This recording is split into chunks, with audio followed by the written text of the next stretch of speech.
Minutes, we've got some additional information on several things here that we're trying to understand what it was related to and so forth. So anyway, we're scheduled to have a public hearing. Madam Clerk, is there anything you need to tell me or do? Just a normal process? Yes, sir. Okay. The first thing we're going to do is ask our town manager to address the matter.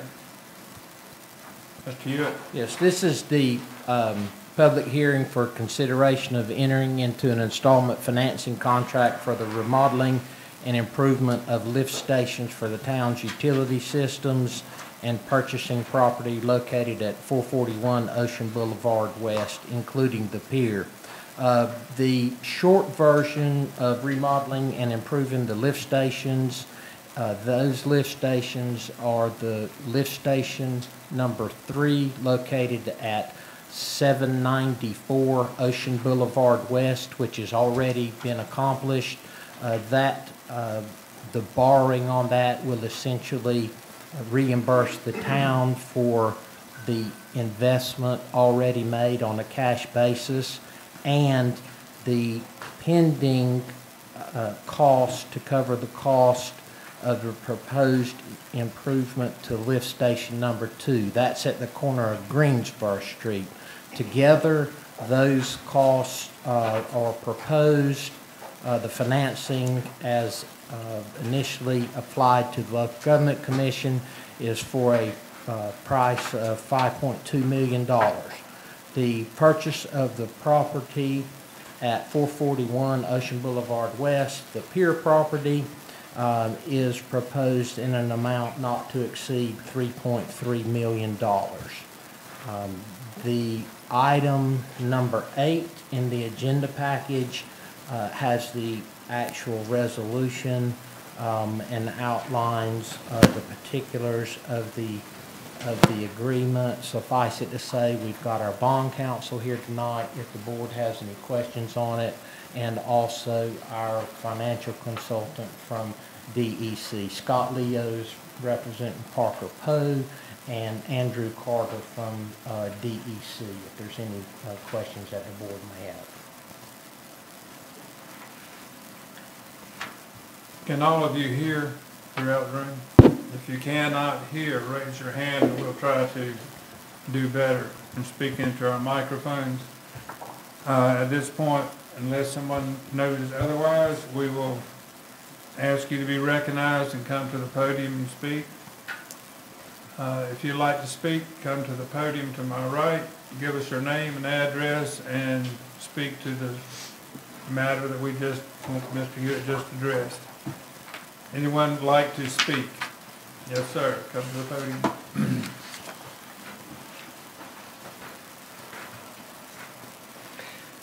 Good afternoon. My name is John Witten. I'm here representing the Holden Beach Property Owners Association. As probably most people here are familiar with, the Holden Beach Property Owners Association is not a typical HOA. It is an organization that represents property owners on the island or in the town of Holden Beach.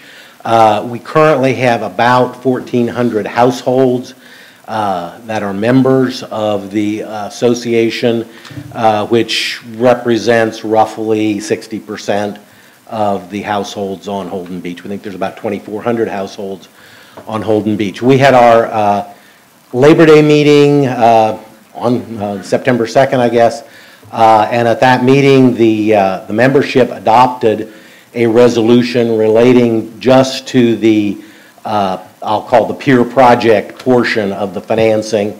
And the gist of that resolution was that the HBPOA did not support at this time incurring the roughly $3.3 million in debt that is associated with the pier part of this funding, and was opposed until such time as there was more information about the business plan, about the plan of financing, and addressing certain of the risks associated with that project. That resolution at the meeting was adopted nearly unanimously. However, because of COVID and other things, there were only about 30 households represented at that meeting. As a result, it was decided after the meeting to poll as many of the HBPOA members as was feasible in a short period of time to be able to come to this meeting and give you a sense of the public support from the HBPOA, or lack of public support for the PEER project. Since then, starting last Friday, we've run an online polling of our members using a system called Election Runner, which is a third-party system designed to allow for voting by membership organizations like the HBPOA. We were limited in the sense that we were trying to get results for this meeting, which meant that we could only contact those members for whom we had a currently valid, usable email address. That turns out to be about 950 of our some 1,400 members. As of tonight, which we think is an extremely good turnout on short notice, we have received about 345 votes or ballots from those members. The question was simply an up or down. Do you oppose or support incurring $3.3 million of public debt unless and until certain stated conditions about financing and risk and particularly business plan were addressed. Right now, I can tell the Board of Commissioners that vote, the vote was nearly unanimous at the meeting. The additional vote of members by electronic polling is running about 82% in favor of the resolution, therefore opposing incurring the debt. The polling electronically it was originally scheduled to continue until till Friday night. It is then our intention to continue to poll members that don't have email addresses by mail, but obviously that takes longer. So in terms of the public support, that is a requisite part of public bond financing. I have to tell you at this time, the HBPOA does not, I guess, favors slowing down, does not oppose necessarily the project, but opposes getting financing at this time until there's more public information available. Happy to answer any questions if there are any. Time has expired. Thank you, sir. Mm-hmm. Anyone else wish to speak? Yes, sir.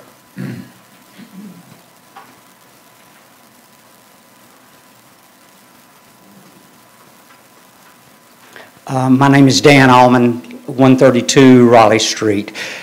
Did some quick figuring today, and looks like if you borrow $3 million for the pier and at 1.75% interest for 30 years, that comes out to be $10,700 and some odd dollars per month for 30 years. That doesn't even mention insurance, the loss of the taxes from the gentleman that owns the pier now for the city. Does the city have that kind of money? Not to mention any repairs that may need to be done. Thank you, sir. Anyone else? Yes, ma'am.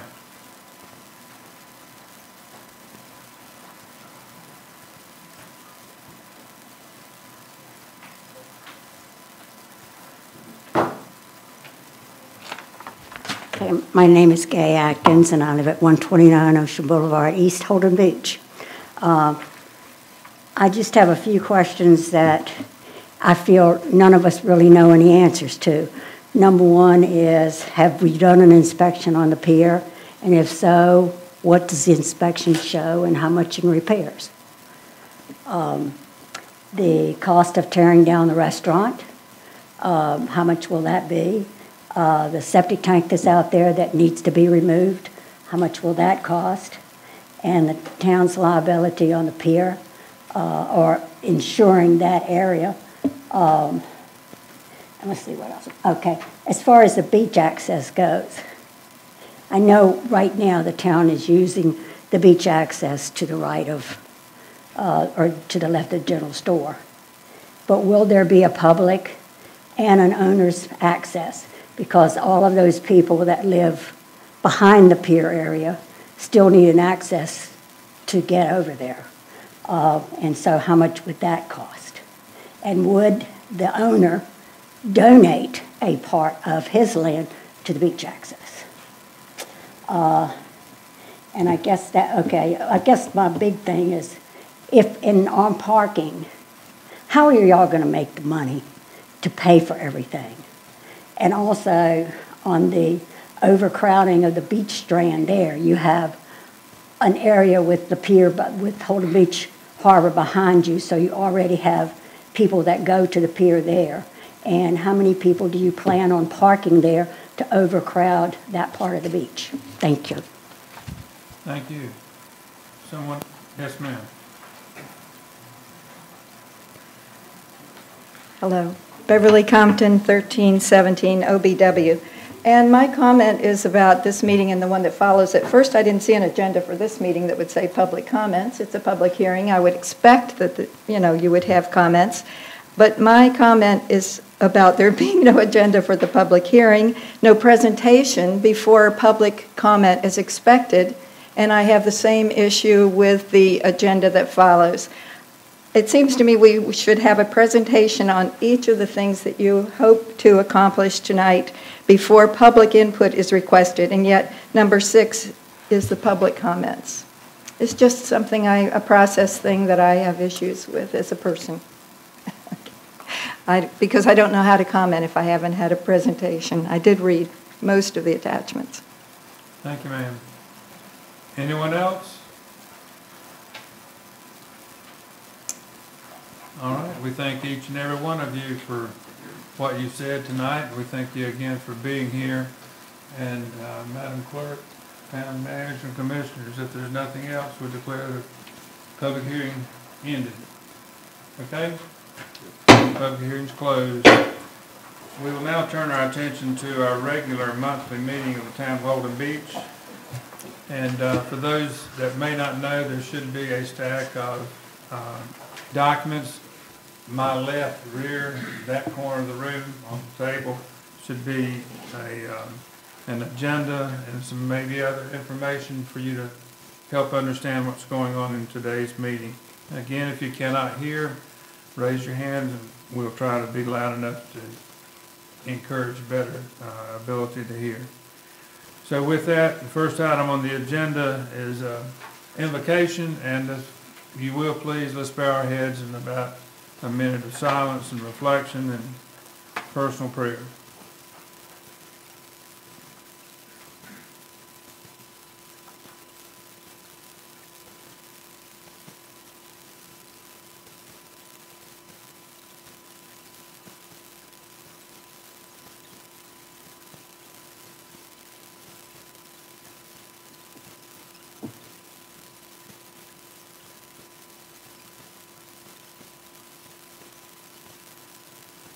Thank you very, very much, and we'll officially welcome you and call the meeting to order and ask you to stand and pledge allegiance to the flag to my right.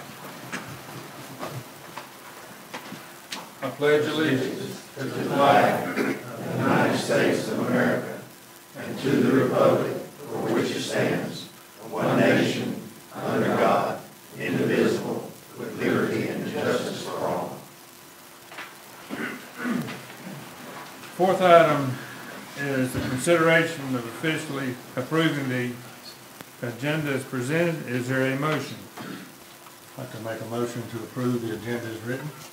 Second. Motion made and seconded. In discussion, hearing none, all in favor say aye. Aye.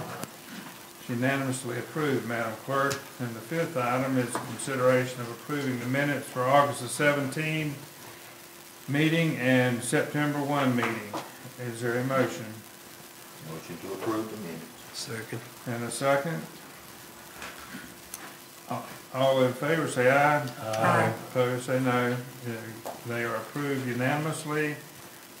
Number 6, public comments on agenda items. We'll later have an opportunity to address items not on the agenda, but currently this public comment period is for agenda items only.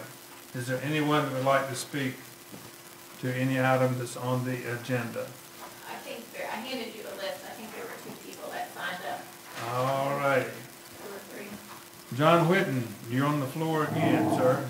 I really thought I was signing up for the public meeting, so Okay. I don't know that I have anything further to say other than happy to provide our information to the board by email if they want it in writing. It's a wonderful thing to hear an attorney say he's finished. Thank you, sir. Ms. Compton? Ditto. All right.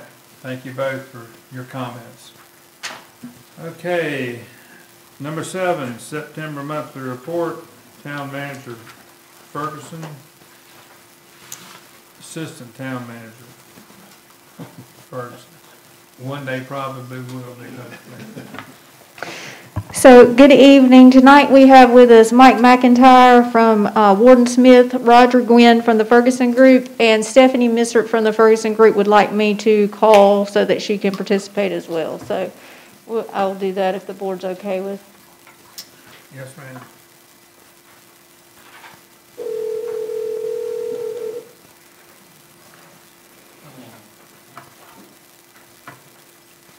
Hey, Christy, this is Stephanie. Hey, Stephanie, you're on speakerphone. Okay, and I just invite Mike up to give us our federal report. Roger.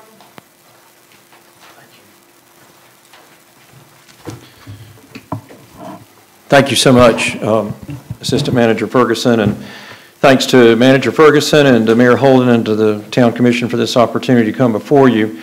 I'm joined, as was mentioned, by Roger Gwynn, who is the CEO of the Ferguson Group, which is the group in Washington that are our eyes and ears constantly on the ground and constantly with the subcommittees and committees of Congress so that we can target the specific things that need to be done at the specific times as we work to help Holden Beach. And so I'm pleased that he was able to come down from Washington and be with us.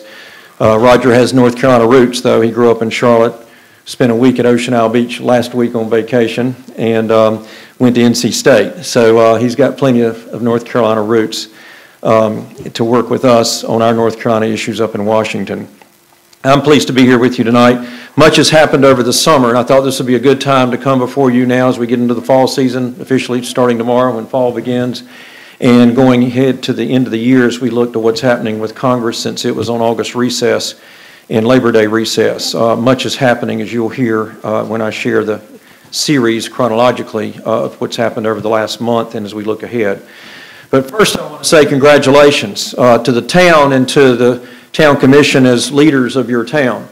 Because 2 years ago we came before you, as you well remember, and talked to you about what could be done next to help the lifeline, as many of you described, that if there is no sand, there is no beach, there is no economy in Holden Beach, as you all said to me. And we were glad to work with you, as you then recall, a year ago, July. I know we discussed, and I know Commissioner Sullivan, we had talked about, and we had also had to do it remotely with the COVID-19 situation, but we raised and asked hard questions to look at various alternatives with the Army Corps of Engineers about what could we do and it not take forever or not have to start all over again. In 1966, there was the Brunswick County Beaches authorized study that included most of the beaches here in Brunswick County. Holden Beach was a part of that. And we could either try to resurrect that and say, let's bring that study back and move forward, or we were going to have to start all over again. And there were pros and cons to both, but in the end, after we had a lot of discussions with the Corps and after our meeting a year ago, July, in August a year ago, the Corps came back to us and they agreed we should not have to start all over again, and that could take years henceforth to get to the point of achieving a study and then looking at what is feasible for future beach projects here. So we were able to use the 1966 authorization, which saves the town a significant amount of time, perhaps several years. Time is money, as we know, and that means that now we can go on and get the study done. We don't have to repeat all those earlier steps, and the benefits can accrue earlier. And so the money can come earlier from those who come to this beach and spend their time and their resources and their money here to help support this community. So working closely with Senator Burr, Senator Tillis, Congressman Rouser, their staff, working with the Ferguson Group, we have been able to unite as a team to secure the approval of that study to go forward, which was not an easy task in itself, but we were glad that the Corps agreed and is willing for us to go forward with the authorization of that study. So now what that means is that the Corps is going to enter the 3x3x3 project, if you remember that term we used last time, which is an opportunity for no more than $3 million to be spent on the cost of a study, which of course is split 50-50 between the federal government and the town. 3 years to get it done, so we're not sitting here wondering is it going to be 5 or 8 or 10 years, like we know the federal government can take sometimes forever when it puts off things. And the 3 levels of the Corps, the district office out of Wilmington, the South Atlantic Division out of Atlanta, and the Corps headquarters in Washington, all of whom we work with and all of whom we have personally been involved and visited their offices with in working on these types of projects. So we are glad that the approval has been made by the Corps of Engineers for us to go forward, and that the feasibility cost sharing agreement was signed, as you know, on August 27th by the town. And so congratulations, and that is a cause for celebration. And I had hoped to be here that day, but we had a personal family medical emergency, so I'm glad to be able to come to you at the very next appropriate time, which was tonight. And I told the mayor and manager I would get here as soon as I could, since I could not have been here on August 27th. In addition to now tracking and working with the Corps step by step to get this study done and to see what the potentials are for long-term beach renourishment opportunity here and to sustain this beach, we hope potentially, if all is approved as part of a 50-year project, an opportunity which the town will have another opportunity to visit, to talk about, to decide upon. Right now, this is just as the study to make sure what the feasibility of the cost would be, the general evaluation. We are continuing to track 2 other major pieces of legislation that are moving through Congress. One is the fiscal year 2022 appropriations. As some of you may know, the federal fiscal year ends September 30th, next week. However, as unfortunately is usually the case, Congress isn't going to be ready to pass the federal budget by next week. So just moments ago, we got word from Stephanie, who's on the phone, who's there in Washington, as we said, helping us watch exactly what's happening in real time. She informed me as I was walking in the door here a few minutes ago that Congress now has just been voting and has decided to extend a continuing resolution to keep the government functioning at least till December 3rd. So the government won't shut down September 30th, even though it doesn't have a new budget. They're going to continue under the current budget at least till December 3rd. And I'm sure by that time they'll either make a decision or they'll carry it probably through the Christmas holidays to the next year. What that means, though, is that in the fiscal year 2022 process, we can still make sure that we are protecting other opportunities to help Holden Beach. And one of those is the Lockwood Folly maintenance dredging, which I know has been a great concern here, a public safety concern, and is an ongoing concern because of the maintenance that needs to be done on the dredging. This is the year that Congress, after a 10-year window of time that they gave up on what were called earmarks, or some people derisively called pork barrel spending. But what it ended up doing was allowing agencies with bureaucrats deciding. Somebody's got to decide how you're going to spend your tax dollars. So instead of the elected officials being held accountable, what it ended up doing was letting bureaucrats sitting in offices in Washington or in Northern Virginia just make a decision. Well, this year we'll give the money here, give the money there, and they're not accountable really to anybody. And most of them are career public servants. They do a super job, don't misunderstand me, but Congress realized that really they had really given away an opportunity to oversee some of these decisions. So this is the first year after 10 years that congressionally directed spending, as they call it now, that they could make direction for how certain project money is spent. So we went through that process, having been through that process a few years ago when I was blessed with the opportunity to be there. And Congressman Rouser's office worked closely with us, and they did make a request as per our request on behalf of the town. And that request was granted, $1.05 million to help with Lockwood Folly maintenance dredging. So we are very grateful to have had that opportunity to work with Congressman Rouser's office and to look at the opportunities in the past that we had when we were doing that kind of spending request in similar situations, and they were able to successfully make that request. Over in the Senate, Senator Burr submitted a request. We worked with his office and his staff. They got a $1 million request in there to support Lockwood Folly. However, the Senate Appropriations Committee, on the other side of the hill, did not include it in their final decision for the Energy and Water Development Appropriations Bill. So what that means is when the bill goes to conference between the House and the Senate, they're going to have to work out the differences. And hopefully, we truly hope that what Congressman Rouser submitted will ultimately stay in conference. It's not that unusual for both sides not to agree. And so that's why they have the conference to hash out what monies will go in. The opportunity for that, I think, will be a positive one, and we still feel good about that because we know also that Senator Tillis's office, in addition to Senator Burr, want to see that money get in there, as does obviously Congressman Rouser from the House side. There's also another legislation that we're tracking, and that's the bipartisan infrastructure package you've heard so much on the news about. That is still having some debate, but let me just tell you the inside story on that as far as we're concerned with what we're about today. And that is that Congress, in that package, should it be passed, and there are indications it probably will be since it does have some bipartisan support and may have enough votes to get through, it would include $4 billion for the U.S. Army Corps of Engineers operation and maintenance budget. That O&M budget is where the dredging money comes from to help places like Lockwood Folly. And so we are optimistic that if the other situation doesn't work out in conference, that the Army Corps of Engineers is going to have abundant amount of money in O&M to still get it done.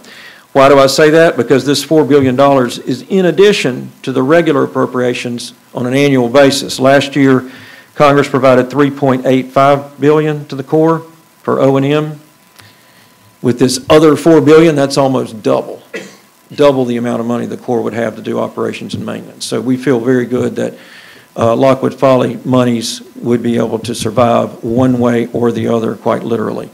Now, there's another legislative package in Washington we're tracking, and that's also making headlines, the budget reconciliation package. That's the $3.5 trillion spending bill that you've probably heard a lot about and may have different opinions on. But once again, we're going to track these bills. That's our job, is to look out for you all. And that's why I'm analyzing it from these particular angles.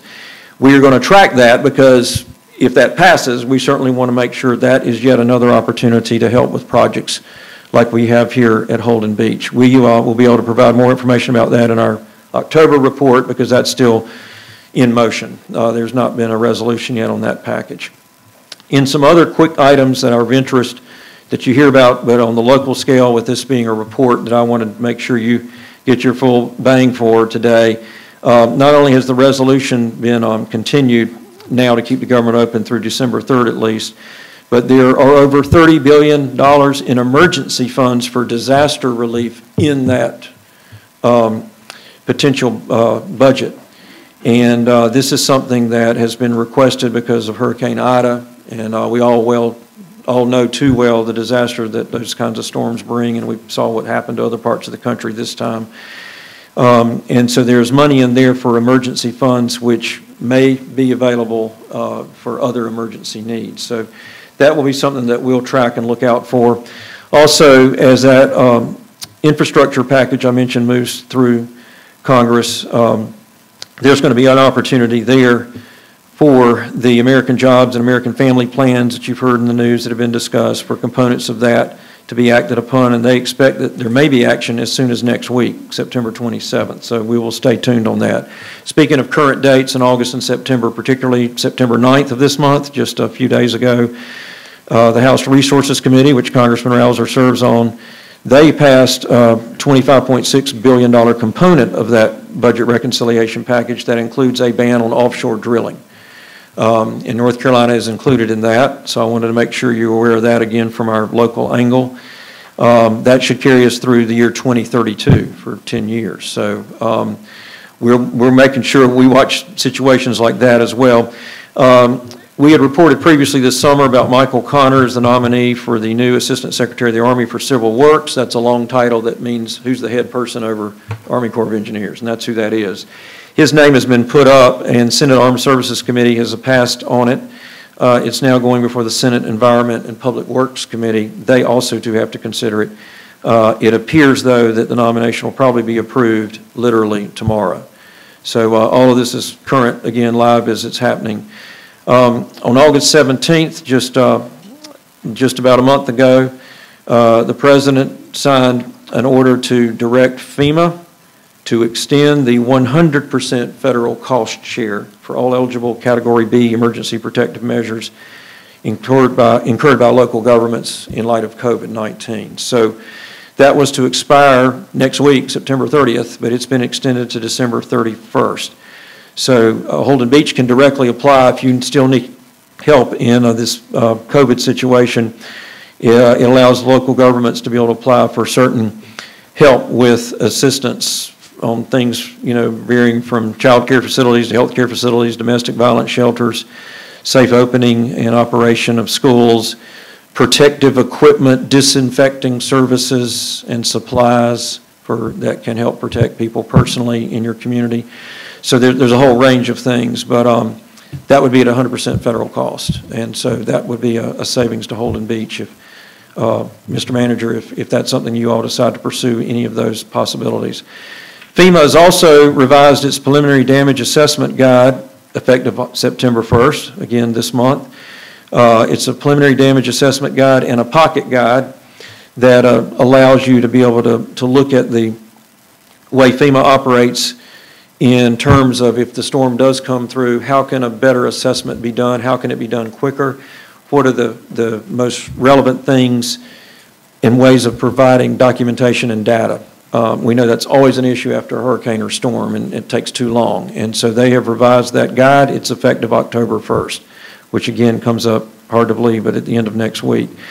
And then FEMA has also announced partial implementation of a federal flood risk management standard for all areas designated as being assisted by hazard mitigation assistance programs. So there's a new interim FEMA policy that will require certain structures in special flood hazard areas to conform to higher elevation flood standards. That gets to be kind of complicated, and there's a lot of technicalities. I won't spend public time on that right now, but there is a new guide that FEMA has that they are now implementing for the interim until they finalize it, but it came effective on August 27th, again another very recent action that partially implements federal flood risk management standards in certain situations requiring higher flood elevations. There are technical things that apply as to whether that applies to the building you're working on, so I would encourage you to be aware of that and look at that if that may affect something that any of you are involved in. FEMA also, on August 23rd, just issued a request for information in the Federal Registry seeking public comment on the National Flood Insurance Program that can affect everybody with regard to flood insurance rates. They want input from the public on the community rating system, which is how communities implement flood management resources in order to try to determine flood insurance premiums, which can affect all of us in these types of regions. So they are seeking comments. They're trying to look at ways to improve the community rating systems program, which is good news that they're willing to listen and let people give some input. And I have 2 pages worth of 13 questions that they are asking about strengths and weaknesses of the program, and what you would recommend and how you'd recommend it. I mean, it's a wide open opportunity to give some input. Also, FEMA has revised the regulation governing the public assistance appeals process on August 16th. Again, another thing that's just happened. FEMA published a final rule that's in the Federal Register that revises regulations to implement the right of arbitration as part of the public assistance appeals process. So a lot of the aggravation people have when they don't feel like that communities have been treated right after a hurricane hits. How do you resolve that, and how can you make it simplified or streamlined? They have revised their arbitration process and appeals process. So just be aware of that if there's an opportunity. And then I also was going to mention the White House Council on Environmental Quality is now looking at overhauling a lot of the provisions in the National Environmental Policy Act, or NEPA, as is well known by those involved in construction, especially in areas where that are environmentally sensitive. That is a process that is now underway. So there's not a final report on that, but stay tuned. They are looking at revising the NEPA process which is required by so many federal agencies as a preliminary step anytime you're going to look at economic development, business development, storm protection, coastal resiliency. You got to go through NEPA, the National Environmental Policy Act. So they are looking at ways to make changes on that, and what those changes will be is yet to come. But I wanted to give you an alert on that as well.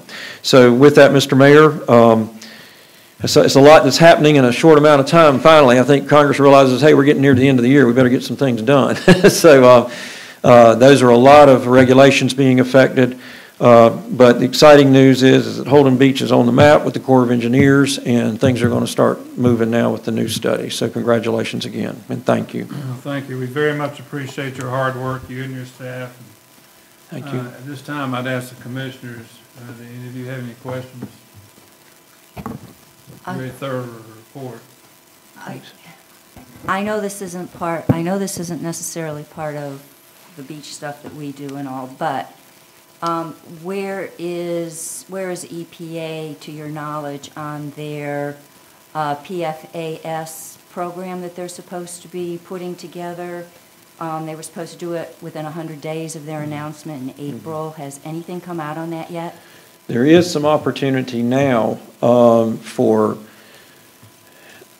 certain projects that are being, some of which usually it has to be new construction, but in some cases, even if there is current construction of new water treatment plants, I know there's a reverse osmosis plant right here in Brunswick County that is underway. And there are projects that can qualify because of PFAS being such a serious situation, the chemicals in the water we're talking about that has affected this area. That is something that can be considered and can be applied for. They're making PFAS assistance money available to water and sewer projects that are yet to be built and also ones that are currently being built. So they're giving that attention. And I mean, we're glad to follow up with you if you want more details in terms of what's available. I appreciate it. Yes, ma'am. No, thank you for mentioning that. Any more comments or questions from the commissioners? Thank you. Do you want to open it up to the audience for any questions? If they have any, we're also glad to respond by email Anyone in the in audience? the interest of time. For a brief question and answer period of Congressman McIntyre. If not, thank you. Do you have anything to add, sir? Hey, Roger, would you like to say? I would just reiterate what Mike has already said in terms of congratulating you on the core study, because it's just, it really is exceptional how quickly you've been able to move that forward, again, resurrect the study from a dormant status into signing that cost share agreement. We work with hundreds of communities across the country, lots of core issues we worked with them on, and frankly, you know, it's really exceptional how quickly this has moved forward. Timing is everything also, I'd point out. I mean, you've signed your cost share agreement last month. You're now, there's extra money that's available because of the COVID-related activities, infrastructure investments. The Corps will have plenty of resources available to move that forward. That shouldn't be an obstacle. And so again, that's, you know, you're fortunate in that respect that you're not only signed your cost share agreement, but again, resources seem to be in good place, good place at this point as well. I think it's fair. Can I ask a question? Yes, ma'am. You want to say something first? No, ma'am, you go ahead. I'll follow you. Shall I go there? Yes, ma'am. Yeah. Speak into the microphone so everyone can hear. It's Beverly Compton again. I figured I should have a question since I thought you should give the public chances. I wasn't here in 1966. Is it possible somebody could tell me beyond that there is a study that is probably going to be approved, probably we are going to get money to be funded, but what was in 1966 the request for? Who wants to speak to that? Mr. Hewitt or Congressman McIntyre? We're glad to address it either way. The original authorization when You they should come here. Was to look at the beach situation for renourishment and storm mitigation. Later, when I was in office in the late 90s, so I can speak to that, I can't speak personally to 1966, but there was a Brunswick Beaches Consortium, and that involved Caswell Beach and what was Long Beach and then Oak Island. It was Long and Yopine, that's now Oak Island, as you may know. And Holden and Ocean Isle Beach. In the early 2000s, the Ocean Isle Beach project was able to break off from the Brunswick Beaches Consortium. In fact, we worked on that. They were ready to go, and we were able to work on that, and we actually used that as an example of why Holden Beach shouldn't be held hostage. When we worked on Ocean Isle, I'm sure the mayor remembers this, Ocean Isle went right ahead, and we broke it off so it wasn't being held up by the Brunswick Beaches Consortium situation. And then that's one angle that we've been working on to say Holden Beach is ready to go. Let's don't hold it back because we're waiting on other communities to make decisions. What are you saying, that Ocean Isle went on bid? Well, it was ready to go to go enter an agreement with the Corps to be able to get the renourishment done. Do you want to speak to that, Roger? Too? Oh, it's a shorter line replacement project, adding sand to the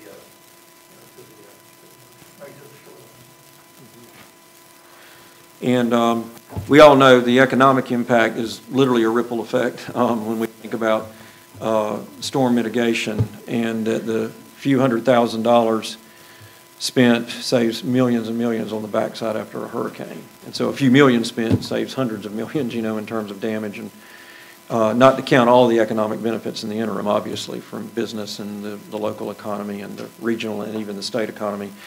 On another note, I was on the phone with the governor's office today talking to them about keeping the state share. I mean, we're working obviously for you on the federal side, but the state also will help with communities on these beach monies, and we want to make sure the state legislature doesn't leave that out. They're having a lot of debate in Raleigh right now on the state budget. They still haven't approved it yet. You may have seen that in the news separately, but we also contacted them and said we want the state to keep its end of the bargain too. It's not just the local community and the federal government. It's also usually the state will contribute because the state knows that this is a state, and we know it's a national economic and environmental treasure that we have here at Holden Beach and throughout our coastal region. So we want to sell that point at every level of government we can to make sure that communities like this can survive and can thrive. So. Thank you, sir.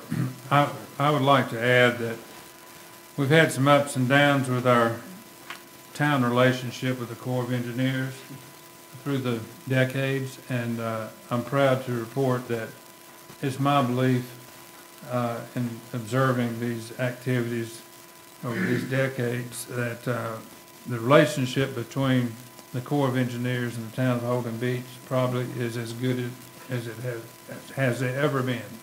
And many of you know the Colonel was here with his staff just a few days ago and enjoyed the day here. And it's just, it's good to have a friendly voice that answers the phone up there now, and they know we are on the map, as you said earlier. So thank you all for your part of that. Thank you. All right. Thank you very much. Thank you. God bless you. Thanks so much for the opportunity. Okay. Ms. Ferguson, you're still up. Number 8.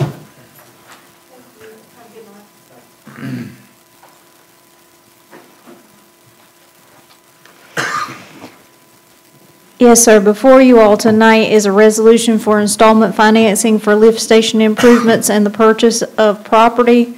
The attached resolution was prepared by our bond attorney firm, Parker, Poe, Adams, and Bernstein. Scott Leo is here to represent the firm.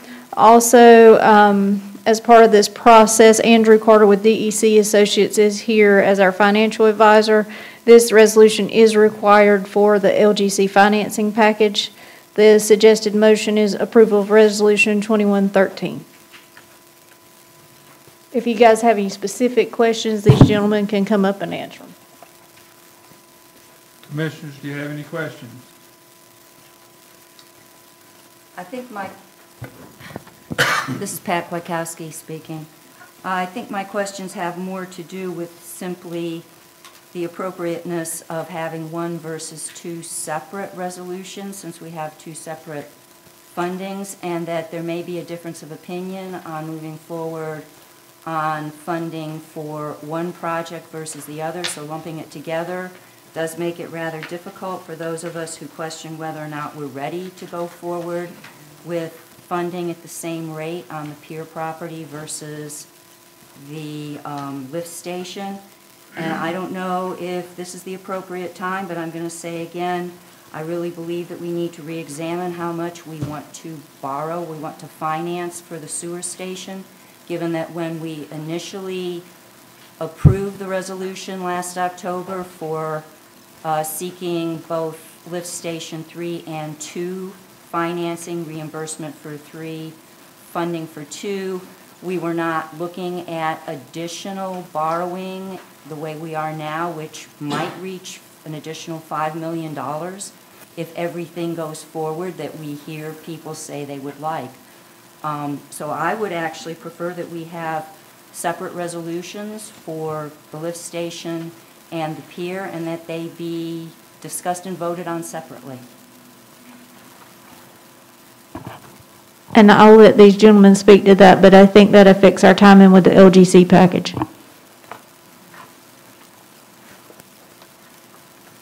Hey, good evening. Scott Leo. It's good to see you all again. So the resolution was prepared, as part of the sort of financing package together. The town sought proposals from banks.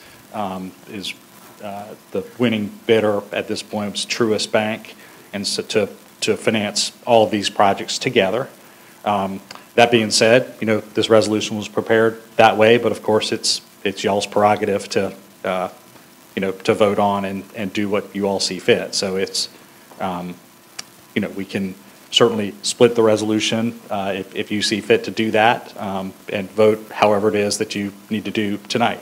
So obviously we don't have that prepared beforehand, but if you want to take this resolution and vote on it however you see fit, that's of course your prerogative.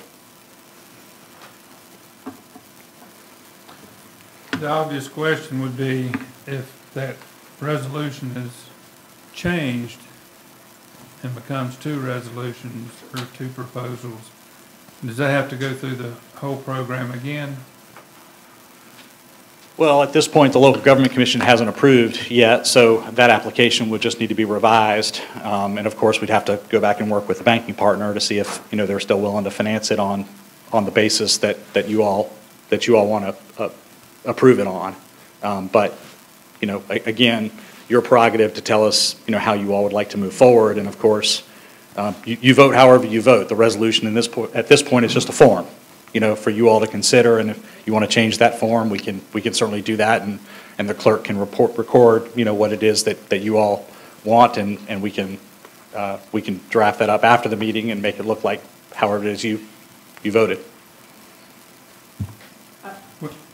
I would have a question as to whenever we develop the financing package, we put a request for proposal on the street solicitations for an amount not to exceed $8.5 million, and wouldn't that need to be resolicited because the amounts would be different, which means we wouldn't be able to get that done in time to meet the October the 5th LGC date. The terms of the solicitation are changed, and then the bank terms may change. It's a different solicitation when you do that. I think you're absolutely correct. If the deal changes enough, we will probably have to work with the winning bank. That would probably hopefully be the winning bank again if we had sent out another RFP. But we'd have to go back to them and make sure they knew what the new deal was if it's changed enough from the RFP that we sent out, yes.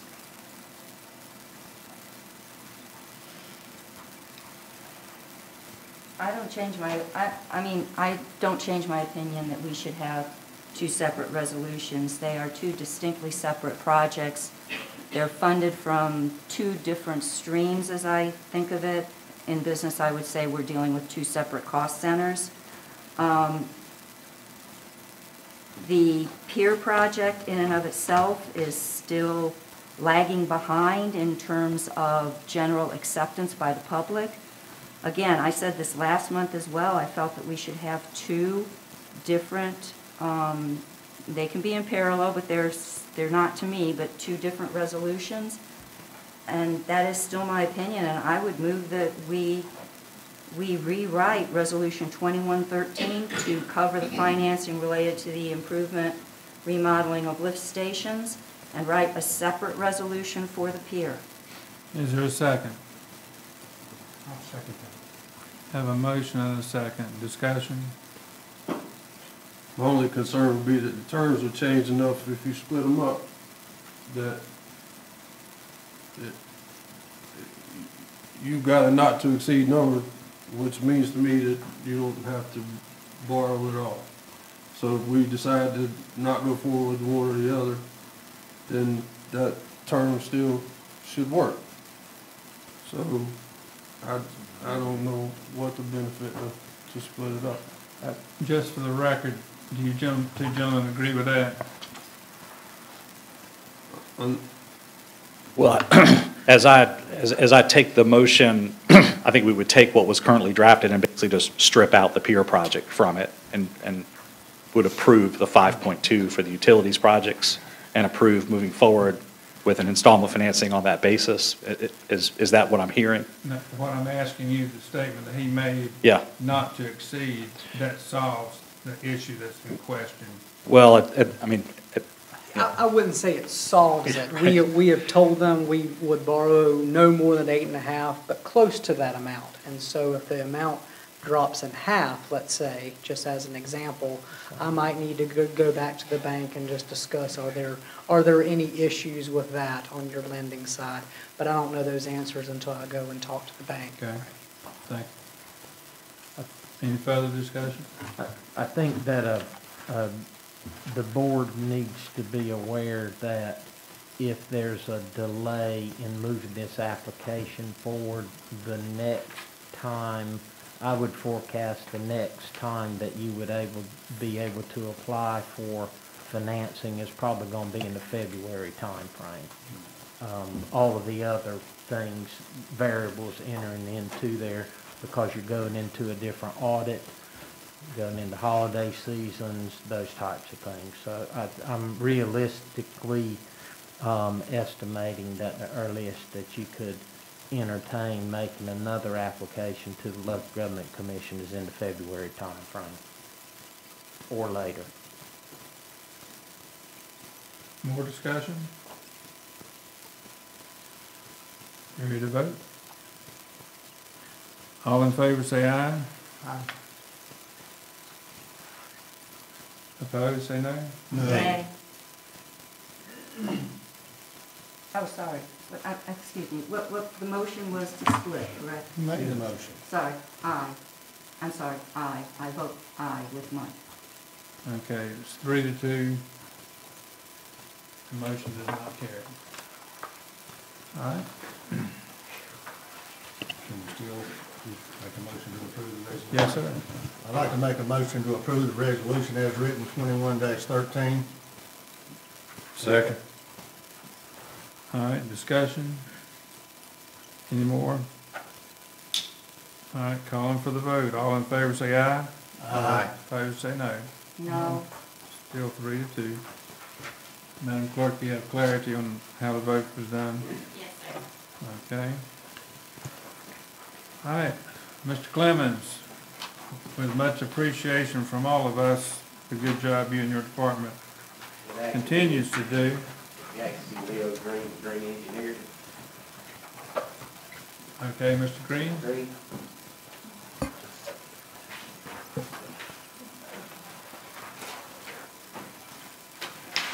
It's always good to see you, sir. Thank you. Mayor, Commissioners, first off, I'd like to apologize for my attire tonight. I don't normally dress like this when I speak with a group like you, but You blend in well, sir. Leo, could I preamble a bit, if indulge me? Whenever we put the memo out for the agenda, we had solicited bids out for the lift station 2 upfit. At that point in time, the memo that we put out, we didn't get enough bids in, so we went back out and rebid the project and held the rebid opening yesterday.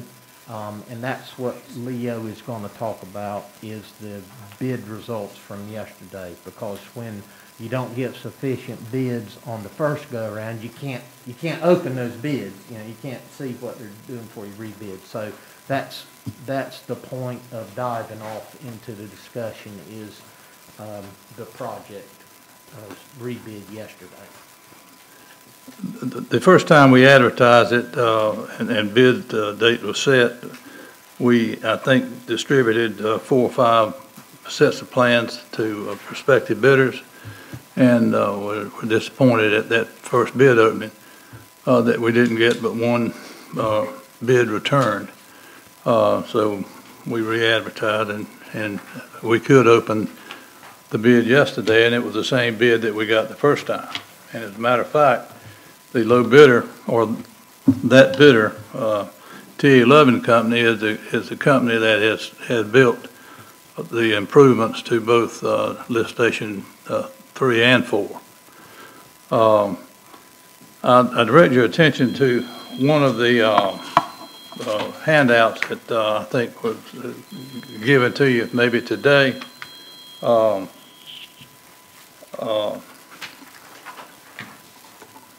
The comparison of bid prices of the low bidder, and I'll say here at the outset that we're very disappointed in the number that was submitted on this bid.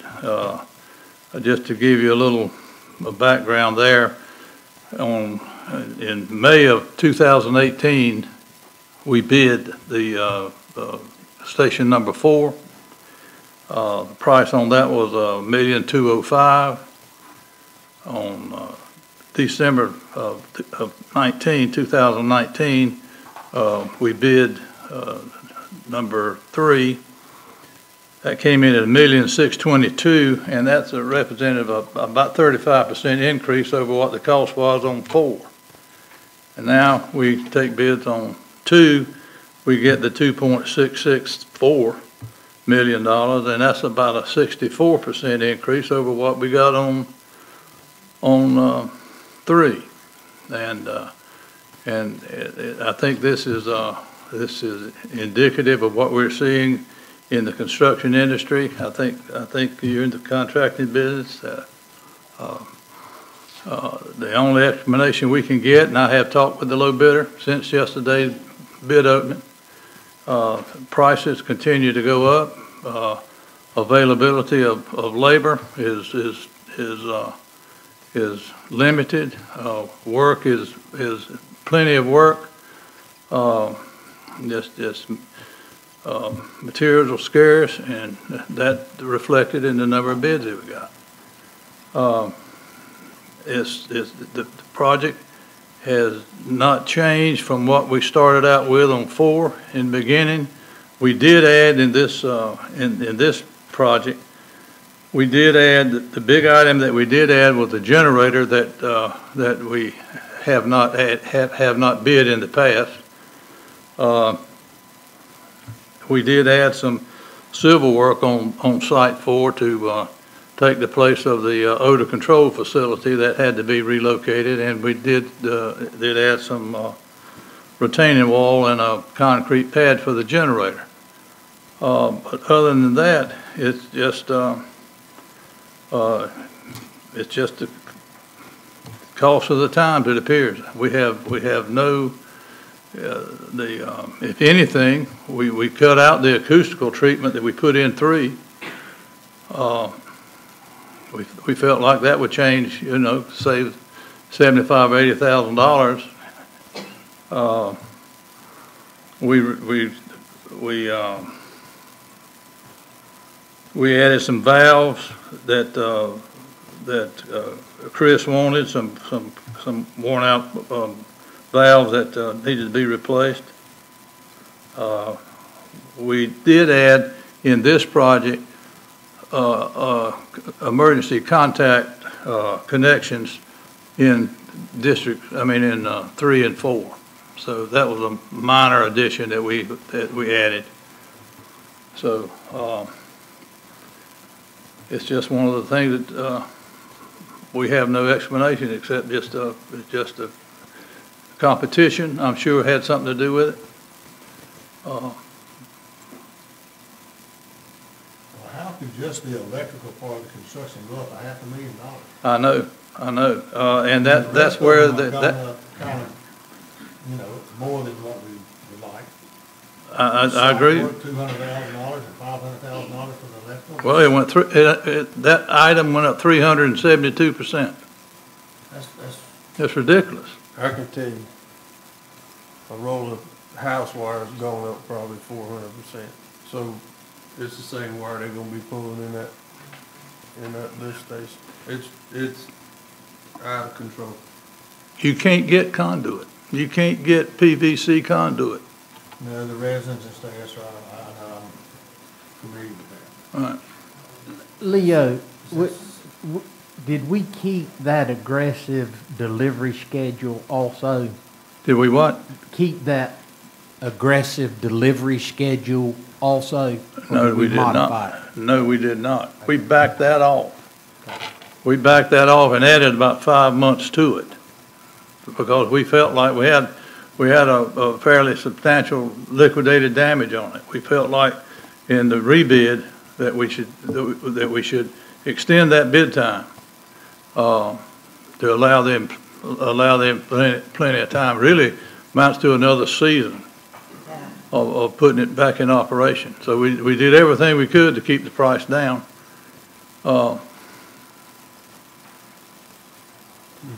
Thank you, David.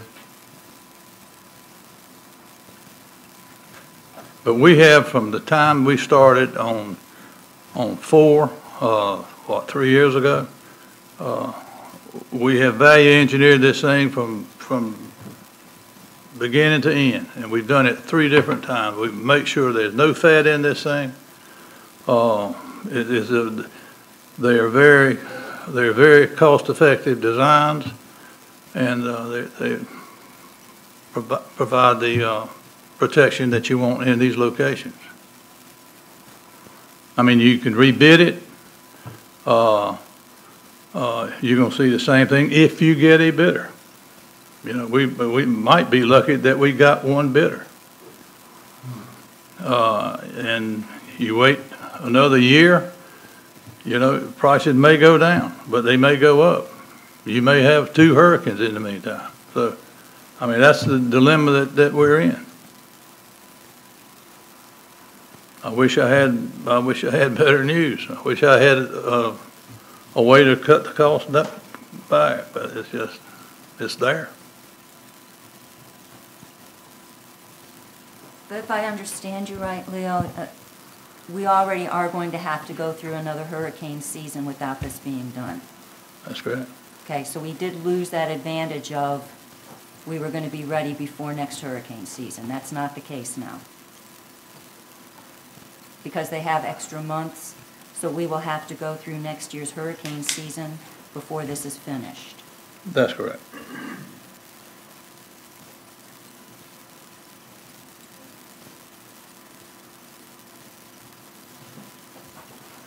Like this in the wood part of construction, we saw the spike go up, okay?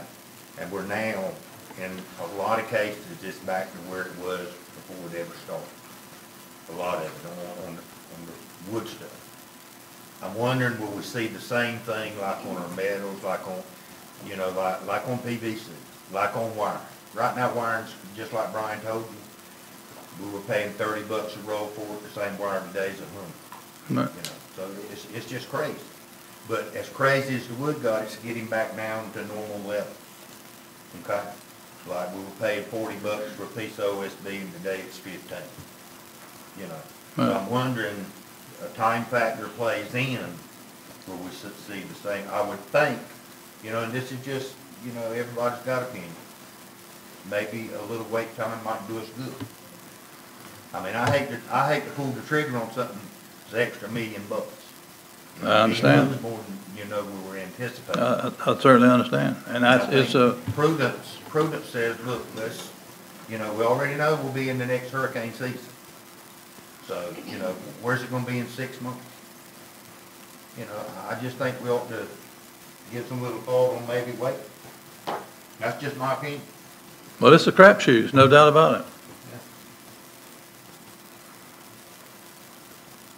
And you got the interest rate factor. Yeah. You got the money you gotta borrow at the bank. You save. I don't know. $50,000 a year from now, and then you're gonna pay it, you could be looking at 5-6% interest. Understood. You know, you're looking at interest rates. I mean, what are interest rates gonna do? They kind of go up and down, you know, so you're paying what now, 1 point what? 1.7. No, So if it goes to 3 on you, then you haven't, you know, you haven't done anything. That's right.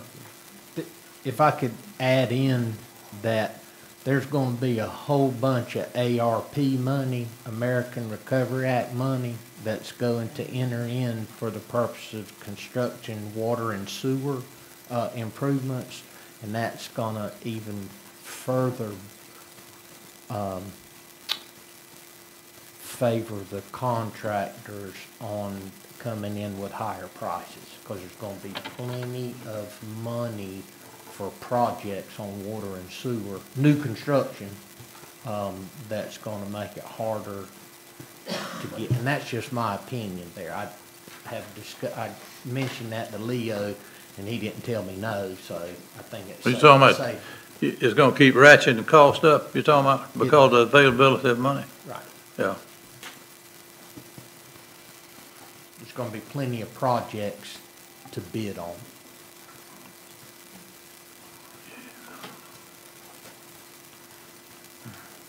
This is not a water distribution project per se, but you can't buy PVC pipe in some diameter. You just can't, it's not available. And we're seeing projects stall right now because the suppliers are quoting jobs when it's bid only to have the contract awarded and signed, and then the supplier backs out of its quote.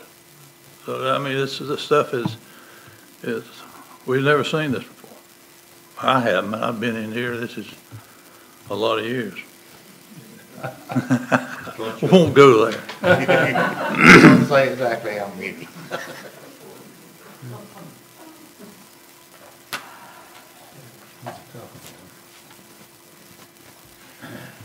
I guess I kind of agree with Gerald. The past history here, if we can look at the Central Reach project. After the Central Reach project happened, and we paid X number of dollars per yard of sand, we thought the next project was going to be more expensive because of the lack of ships and dredges and so forth that would be able to do the job. But lo and behold, when we put out the bid, we were able to save $20 million from what we were authorized to spend. And I'm not an economist, but nobody, we have a couple of people in the back here who might be able to give us a little insight into what interest rates are going to be, but nobody I've heard on any TV or read anything says that the interest rates are going to climb to 4 or 5% in the next year. They may go up to 2% in the next year, or 2.5%, but they're not going to go that much. So in my opinion, I think we'd be better to wait and rebid this. If it's not 6 months, it's 9 months. I mean, we know what's going on here. Every house is people are asking more than they ever dreamt they were going to get, and they're getting it now. They may not get it next year, and they may get more. But at this point, I think we're buying in at the highest point that we possibly could. And how much higher can it go? I know people always say that, but how much higher can it go in a year? I don't think we can go much more than this. I'm willing to take the crapshoot. I'm willing to sit back and wait.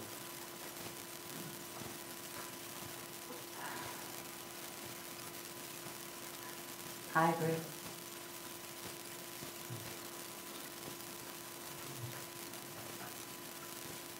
Mr. Mayor, you want to put a little input in?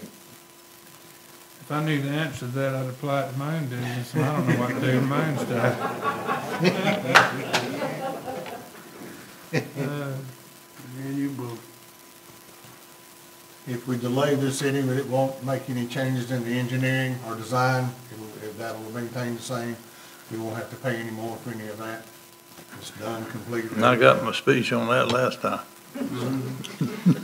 The board does need to be aware that because of the anticipated lead times on materials, part of the facility upgrade required the town to procure the skid for the equipment that goes on that.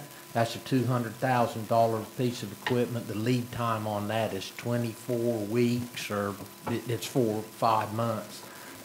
Come July, just as soon as the budget season turned on that, we went ahead and ordered that. That equipment's on order, so depending on how long that takes to get there, we're in it for a couple $100,000 already. But it's not like we're saying we're never going to do this. We are going to do it. It's just waiting a period of time for things to cool off. So it's not a purchase with no reason.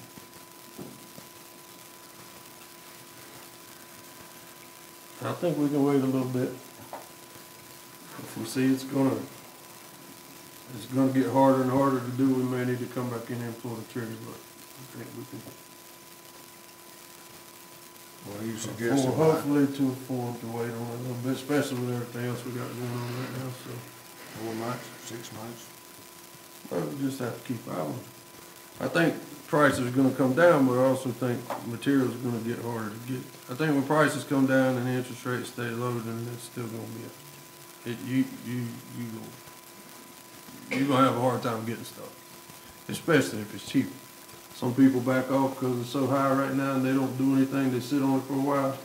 But if the price of all that stuff comes down and money can be procured at the interest rates that it is now, it's just gonna, you might as well throw gas on the fire because it's gonna be harder to get. So I think it could be a catch-22. I mean, I think the key is what do that you guys think? if we're already, again, we're already going to have to go through another hurricane season.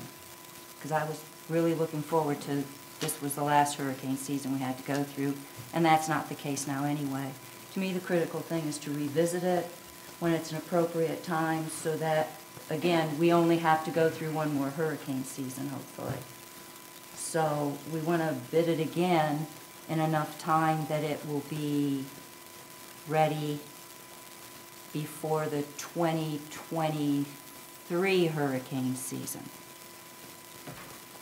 Whatever that timing turns out to be that's appropriate.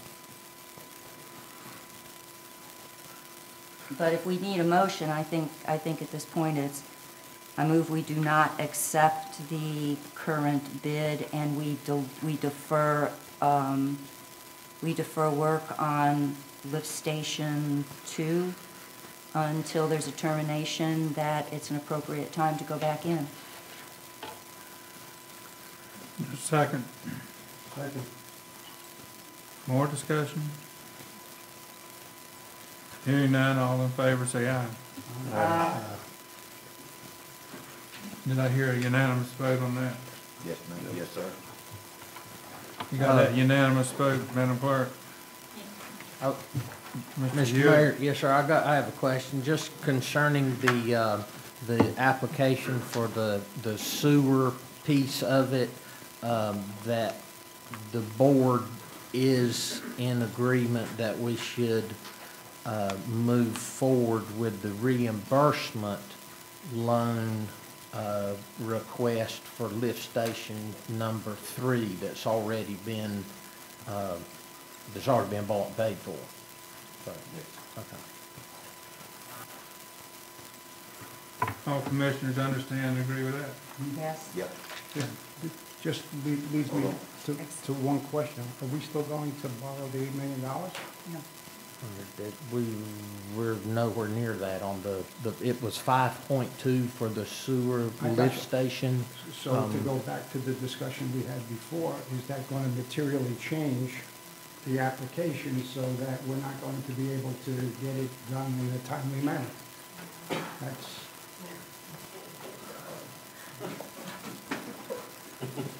I'm glad you guys didn't leave. Oh, yeah, we're going to. No, I'll have to go back to the bank because the amounts have changed enough that the collateral in this deal were the sewer lift stations. And so we're taking about half of that away, and because we were not putting the pier property up as collateral.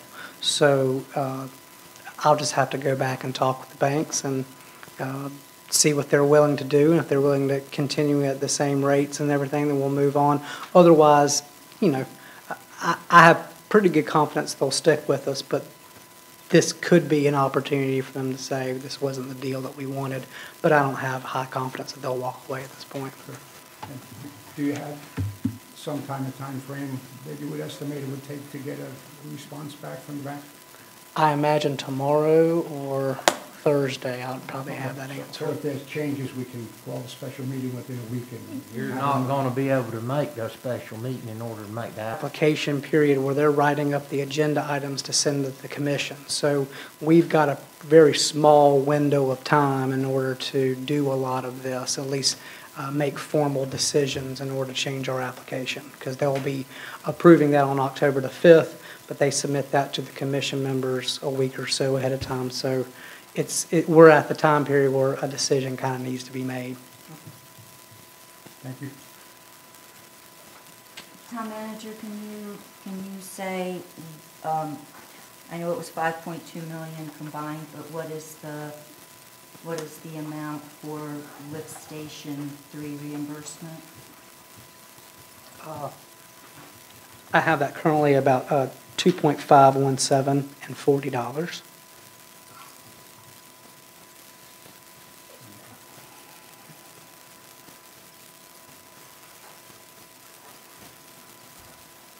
Does that include reimbursing ourselves for purchasing 796? Includes everything, all programmatic expenses associated with that.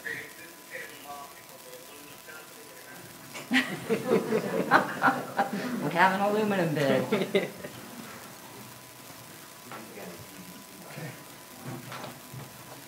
All right. Anything else on this topic, Mr. Hewitt? Commissioners, anybody?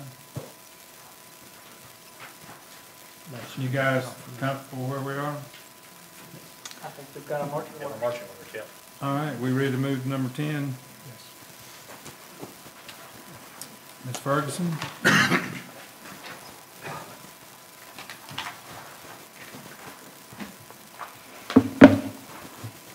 Yes, sir. In January, the Board of Commissioners awarded the contract for the Parks and Rec Master Plan update to McGill and Associates. We had a steering committee as well as focus groups and the Parks and Rec Advisory Board that have worked on this plan. There are members of the board here tonight. They have worked diligently, and I appreciate their efforts since July to update the plan, make it more user-friendly, move some survey data to the back so that the meat of the document was up front. And it is useful for grants. That's one of the reasons we pursued this update, because once the plans get so old, the granting agencies don't favor them.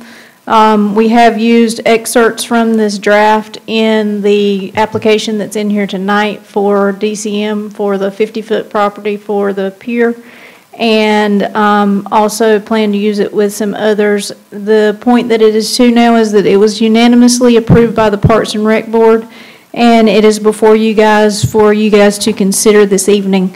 We have with us Michael Norton from McGill, Mike Norris from McGill, who was working with the plan, and members for the Parks and Rec Advisory Board if you guys have questions for them. Oh, before you start, I also want to just make sure that I know that Pat heard this at the Parks and Rec special meeting, but I want to make sure the board understands that when you do apply for part of grant specifically, they do go back and look at your minutes from when the plan was approved, so they will review your discussion on the plan. Mr. Hewitt, do you have anything to add before we? No, sir. I will reflect on the fact that this is the second Parks and Rec master plan. The first one was done 2012?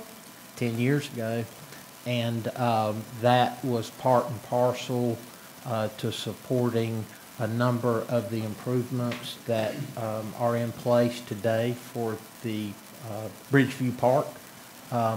That was a foundation document that was requested or required for all of those different grants that went into the assembling of that product out there today.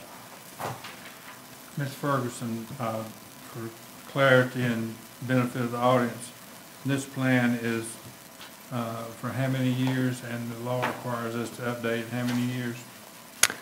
I'm not sure that there's law around it, but what the granting agencies look for is around 5 to 7 to be considered current. They will accept up to 10, which is why we kind of pushed ours in the past. The last couple of years when we came to our budget cycles, we discussed it, and if we did not have any potential products, we pushed it a couple of years, but we're at the point where we thought we might be applying for grants for things. So we conducted the update, and now it's before you for where the plan is currently. But the town can modify it anytime. Correct. It just serves as a guide. Okay. And you can certainly do things outside of what it suggests in the plan if opportunities present themselves. All right. Everybody understand where we are? What's the pleasure of the board? I read this document. I put a couple pages of comments together. Again, the things that I had been looking to see, one of them being the AARP livable community concept to be worked in. I was looking for, I would just say, a forward-looking framework acknowledging as an island community that there are things that are special to us around resiliency, around the need for us to protect our investments from flooding, a number of the sort of overarching climate change, sea level rise, to have some positioning of the importance of this in our decision making and how we move forward. I know a great deal of work went into this. There are a lot of elements here that are very helpful, but I miss a specialness of this being Holden Beach and an island community. I had also been looking for suggestions for 796 Ocean Boulevard West, more than just opportunities, but also some specific project suggestions that would have some costs with them. This has been something that the commissioners have had in front of them for a couple years. We've been sort of waiting for the master plan to maybe give an indication of how 796 OBW could be used for the community. So again, there's a list of possibilities there, but it doesn't appear in the any actual project plan, or there's no cost against different opportunities that could help the commissioners decide what to do with that property.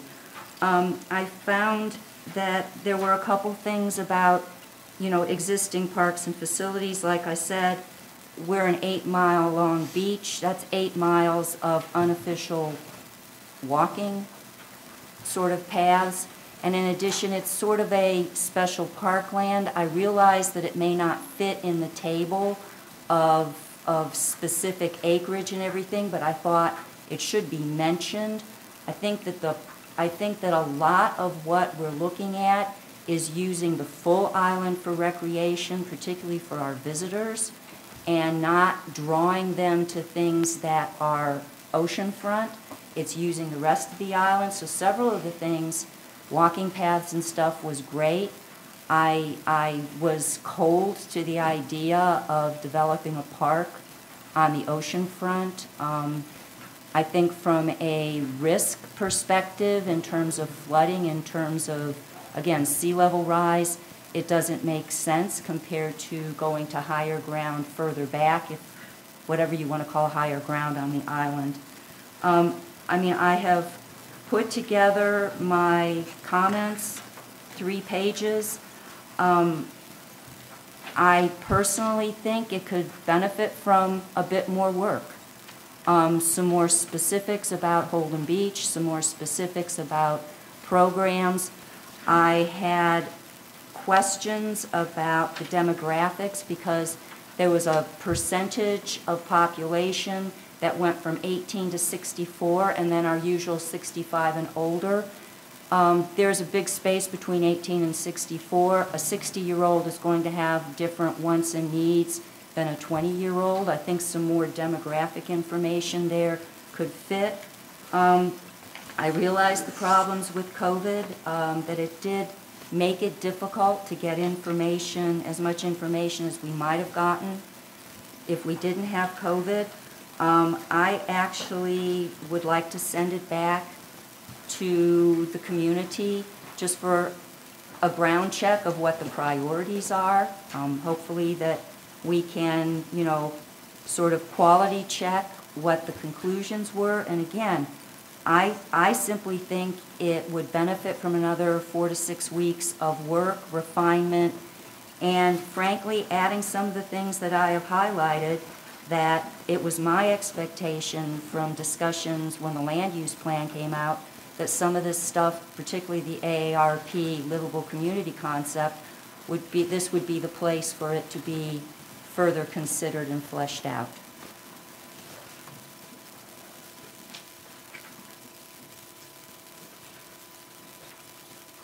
Does anybody else want to go, or do you want me to proceed? Yeah, you have the floor, man.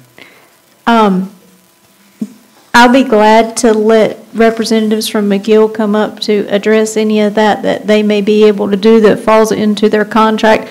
I will point out, though, that I did pull the minutes from Heather for the January meeting, and they were not, during their contract process, directed to particularly do AARP stuff. While it was in the land use plan, it was part of their scope of work to compare to the land use plan to make sure that we were not in conflict with the land use plan. They were not told to do this as part of the plan, so they did not know this. I know you communicated that in an email directly to me after the July Parks and Rec meeting, but I could not take that forward to them as just one commissioner communicating that from hearing it in the audience, because it had to be from the board. So I'll be glad to let McGill come up to address anything else that you guys would like them to address from Commissioner Kwiatkowski's comments and how we might move forward. Pleasure of the board. What do you want to do? I'd like to hear Michael's response to what she had to say. I don't see the need for some of that stuff, but just like to hear what they had to offer.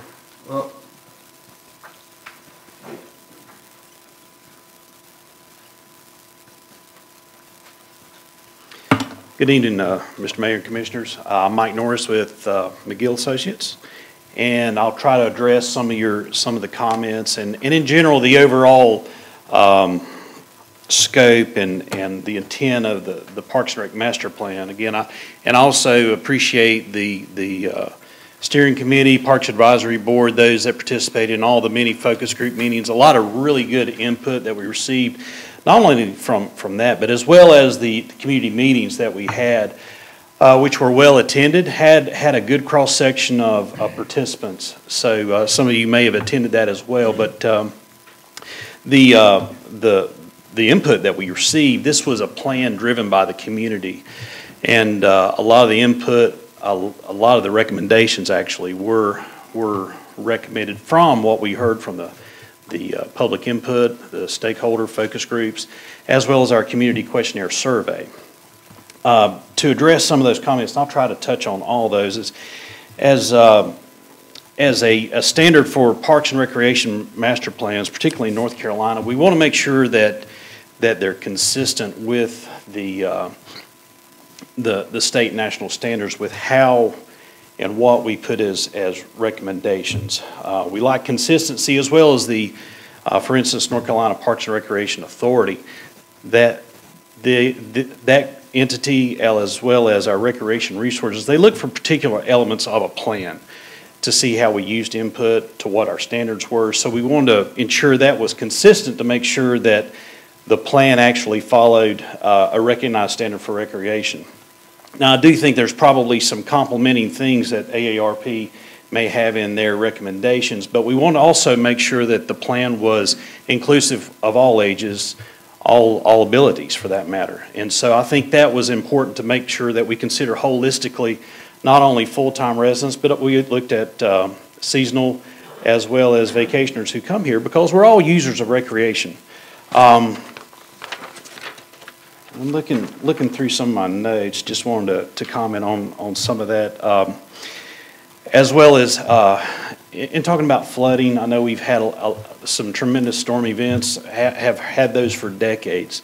Recreation, the footprint of what we're proposing as well as what's existing there now is a minimal footprint.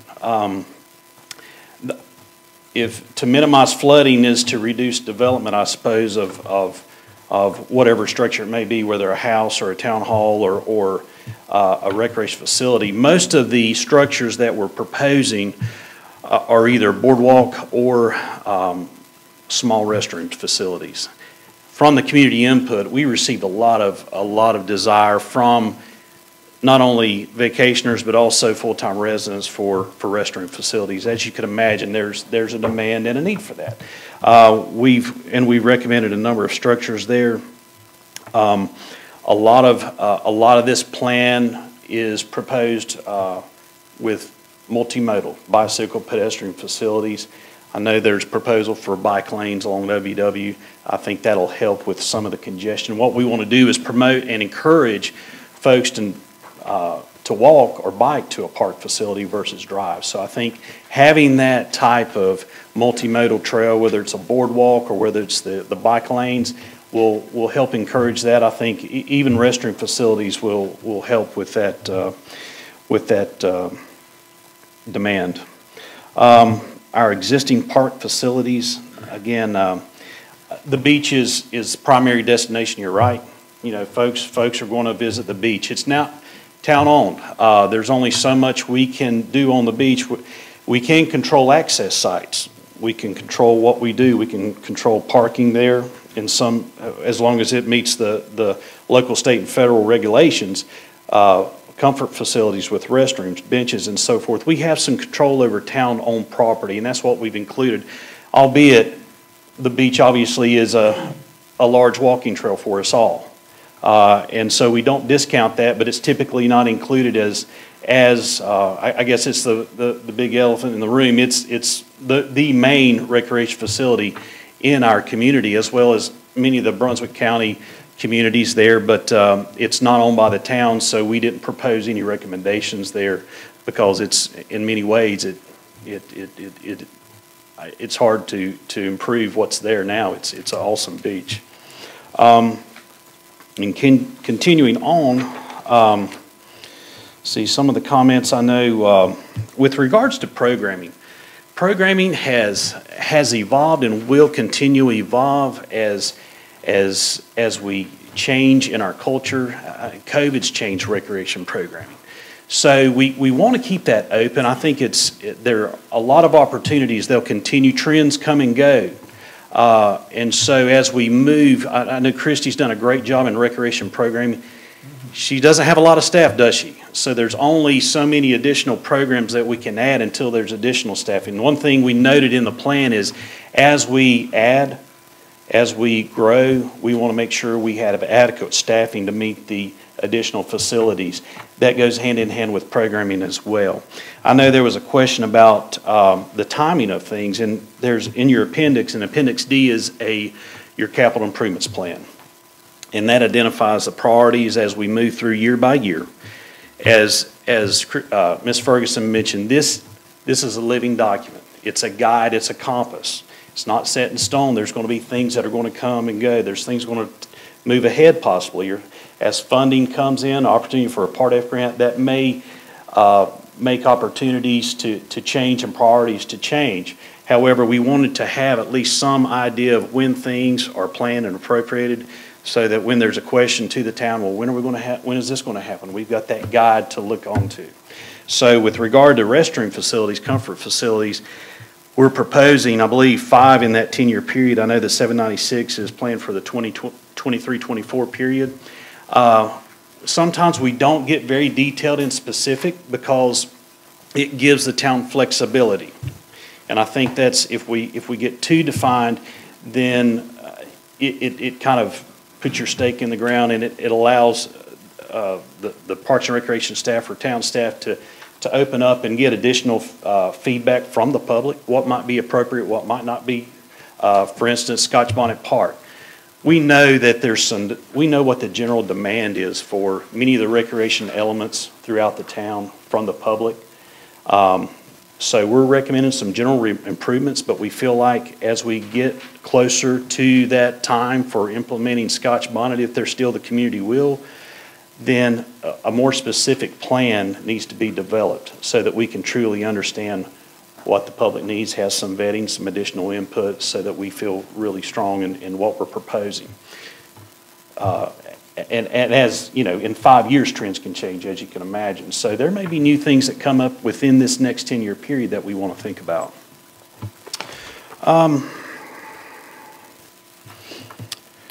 think with regard to the plan, I know we talked about Part F funding, but I really think and feel this plan meets the spirit of the community. Not only from this input that we heard from full-time residents, but most of the input that we received from the visitors were very consistent with the full-time residents or property owners. And I thought that was really emphasizes and reinforces what we're proposing. A lot of that, as you can imagine, folks want access to the water. They want restroom facilities, they want walking trails. And so in a lot of that, that's why we come to Holden Beach. It's unique to other park facilities in the county where they may have ball fields, they may have more active recreation. I think the amenities and the facilities we're proposing complements what we already have, and it emphasizes that. So I don't know if that answered or addressed all the comments that you may have had or the questions you had, but I just wanted to give you an overview. Anything I else? appreciate that rebuttal. Some things you have in the plan, and I read it, I think it's great. Haven't and may not come to pass, like the pier and things of that sort. I did see that people want access to the water, which we don't really have a lot of, other than 20-something accesses to the beach strand, obviously, but I'm talking about to the waterway, and we're really limited on that stuff. We got a transient dock. The bike lanes have gotten zero pushback, which I'm glad to see. But, you know, 796 OBW, we're going to have to get together and see what we actually can or can't do with that property. So I don't see how that could be included at this point. The pier can't be included at this point because we don't own it. So I don't think, as of right now, I think the plan is good as it can get right now. I think it's a document that can be changed, and I think we need to move forward with it. I don't think we can't. I don't see the point in talking about things that may not come to pass. So you could revisit it for another 6 months, and it's going to change in 6 months. So that's just my opinion. But I appreciate your rebuttal, and I think you did a good job. Thank you. I was actually part of that focus group, or a couple of focus groups, and it was interesting to see the number of people that, both on the island and off the island, a lot of us had the same ideas. And it's important to know that the ones of us that have actually gone to the concerts, go to the tie-dyes, go to the Tashi, go to the yoga, go to the things that Christy has done, those are the things that seem to be really making this community gel together. So when you see the smiling faces and the happy people, that seems to be working. And this plan seems to continue, make that move forward. And of course, facilities are important, and we're working on that. So I think you did a great job. Thank you. It's my turn. I'd like to thank the members of the Park and Rec Board. I've gone to a couple of the meetings. They reviewed this plan, as my mom would say, with a fine-tooth comb. They sent it back for revisions. They've made a lot of, I mean, we just got revisions the other day where we were putting commas into it. They were looking at it so closely. So I appreciate all the hard work that they did. I also would like to say that I look at page 31, and it talks about the evaluation of the facilities and the needs, and absent the volleyball court or the tennis court, it seems to me that we're in very good shape here when it comes to the amenities and the facilities that are expected from a community of our size. So anything that we can do because of that, to me, is icing on the cake. We do a very good job as it is, and I'm proud of the work that the current people on the board have done, the past people on the board, and of course, Fiscal. So thank you all. Anything else from commissioners? Okay, thank you very much. Mr. Norton, thank you too, yes, and your staff. So the board would need to decide how they need to move forward. We would need to see a motion of some sort, because for some grants, you do have to have acceptance by the governing body. I'd like to make a motion to approve the Parks and Recreation's master plan as written. Second. Second.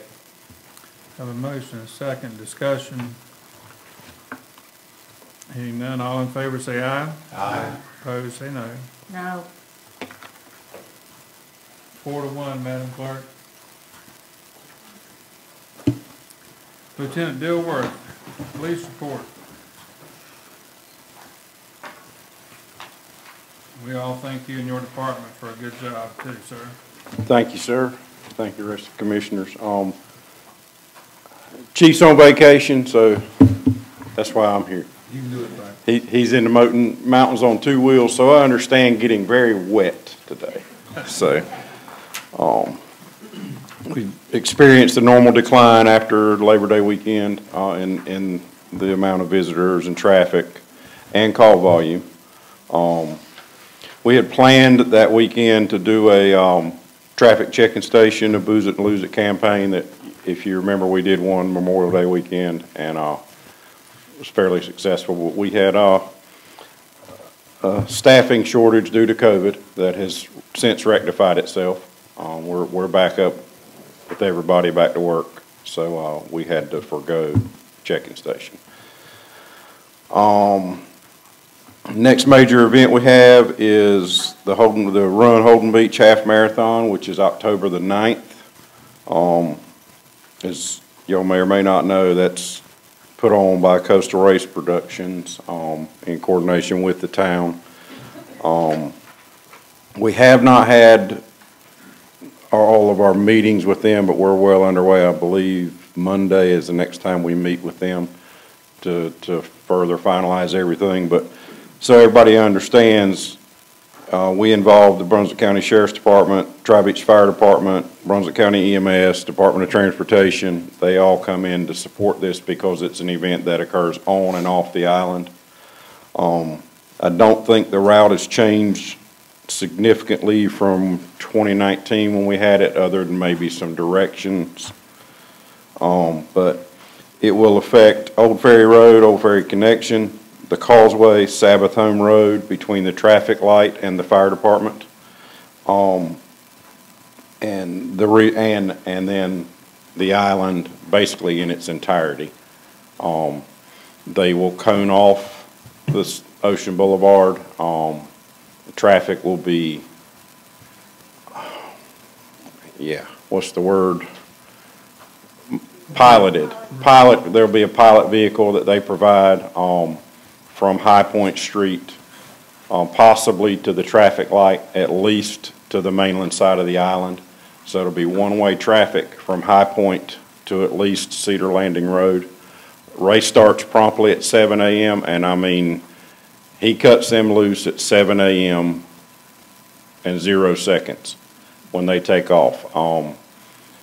We anticipate closing the bridge and closing down traffic completely for a few minutes, 15, 20, 30 minutes, until the bulk of the runners spreads out. But traffic will be congested through noon, okay? So everybody needs to be aware of that. One thing that I have personally experienced, unfortunately, with some of the past races and events is people missing their flights trying to get to Wilmington or Myrtle Beach Airport. Please, if you know anybody or hear anybody that says they've got a flight that morning, tell them to get out of here before 6 a.m. so they don't miss their flight. What's that date again? October the 9th. Please spread that. 7 o'clock to noon, Frank? 7 noon by certain, they should have all the cones and everything picked up. I think the race is 4 hours. Right, they cut it off. I think the timer actually shuts off at 3. We had, in 19, they had 1,000 runners. 2020 was canceled, and all of those fees, the registration fees will be honored for this race.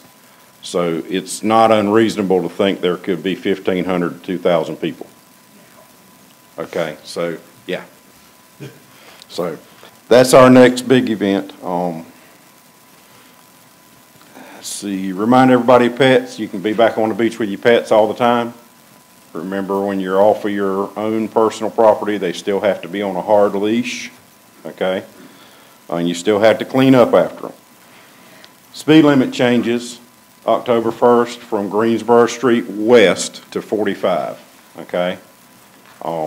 Remind everybody also that low-speed vehicles can no longer be operated on Ocean Boulevard in a 45 zone because the state law says they can only be operated 35 or less.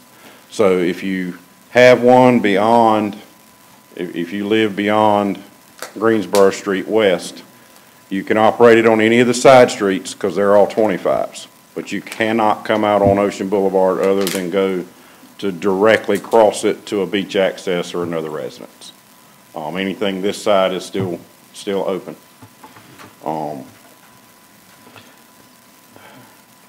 I'm reluctant to even talk about this bullet because I like all the northern trends I'm seeing out in the Atlantic. But Chief asked that we just remind everybody to keep a watch on the hurricane activity. So far, we've been very fortunate. And the elephant in the room, last topic, is the follow-up on the low-speed vehicle extraction of charges that the board requested.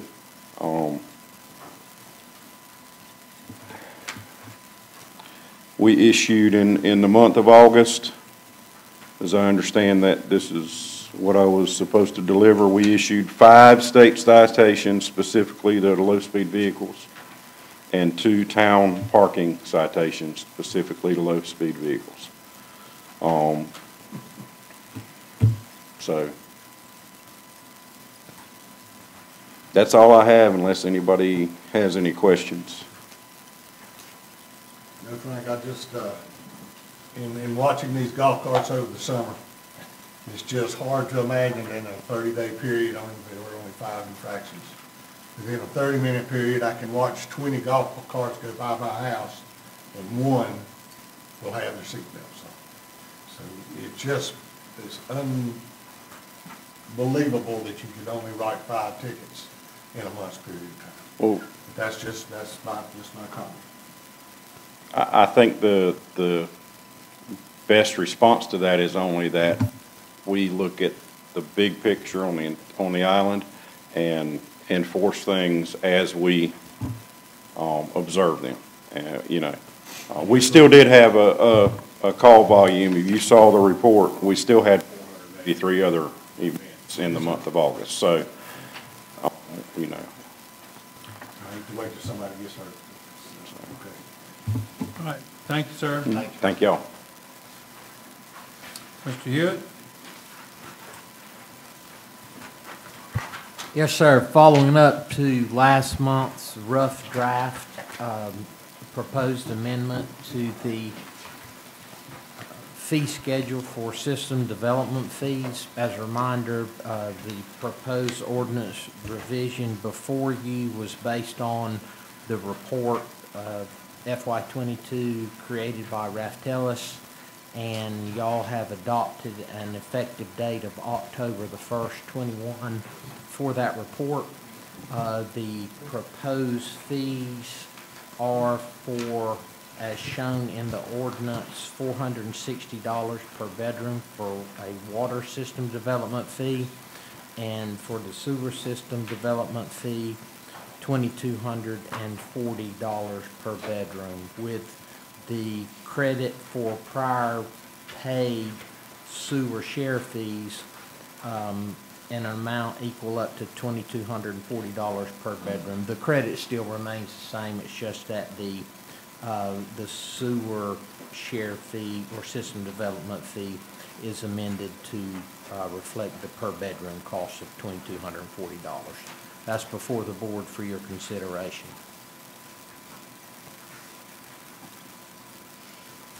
On a 4-bedroom house, how much does that increase the building unit? On a 4-bedroom house? Yes, sir. How much is that an increase? Would it be,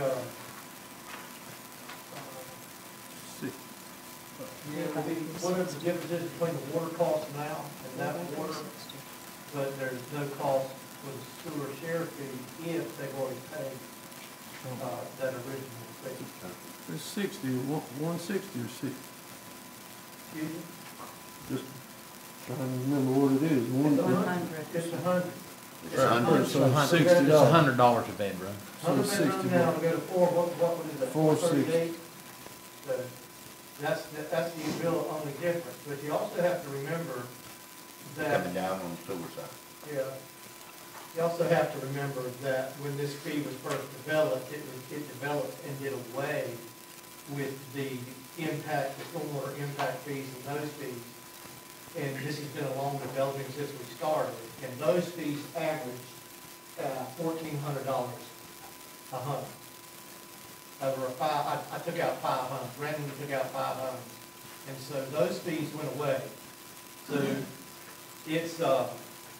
it's relatively a decrease across the board. It's actually a decrease from what it was before we started discussing development fees back in, I don't remember when it started, 2018 maybe. If the sewer share fee's been paid, it's up to 5 bedrooms for the 22. So the real only increase in that 4-bedroom question, if that sewer share fee's been paid, is the difference between the $100 and the $438. That's what that number is.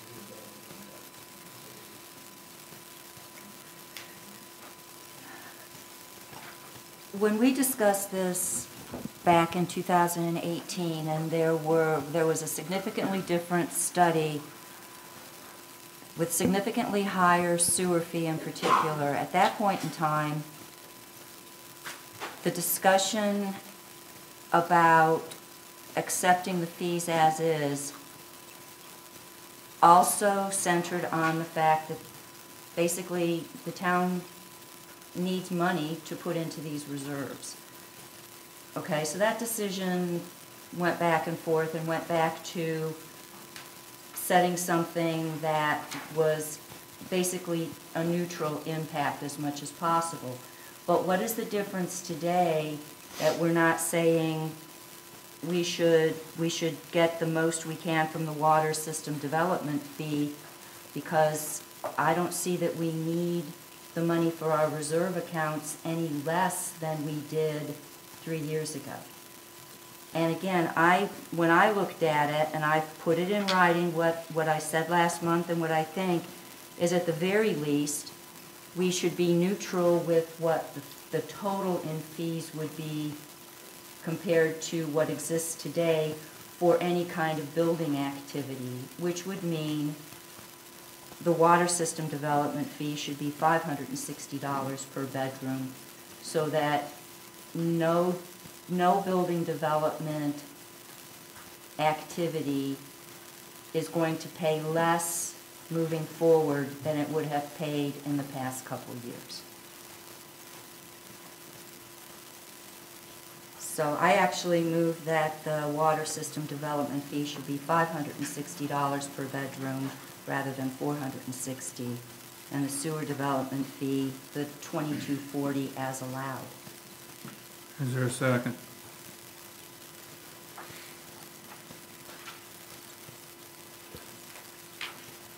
Second call, here is a second. Hearing none, the motion dies. I make a motion to approve resolution 21-14 as written. I'll second that. All right, motion, second, discussion. Hearing none, all in favor say aye. Aye. Opposed say no. No. 4-1, Madam Clerk.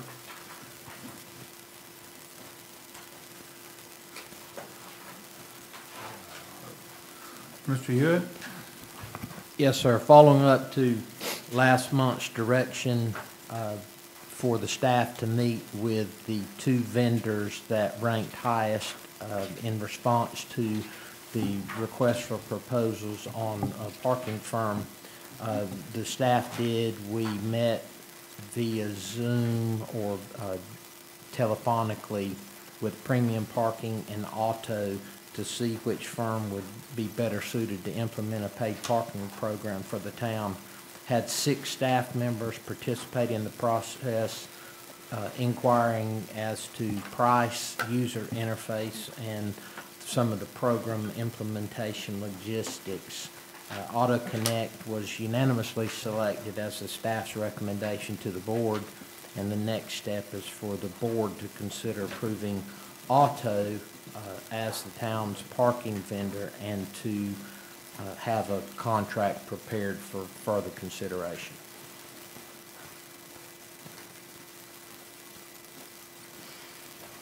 Commissioners, you want to discuss this? Yeah, I think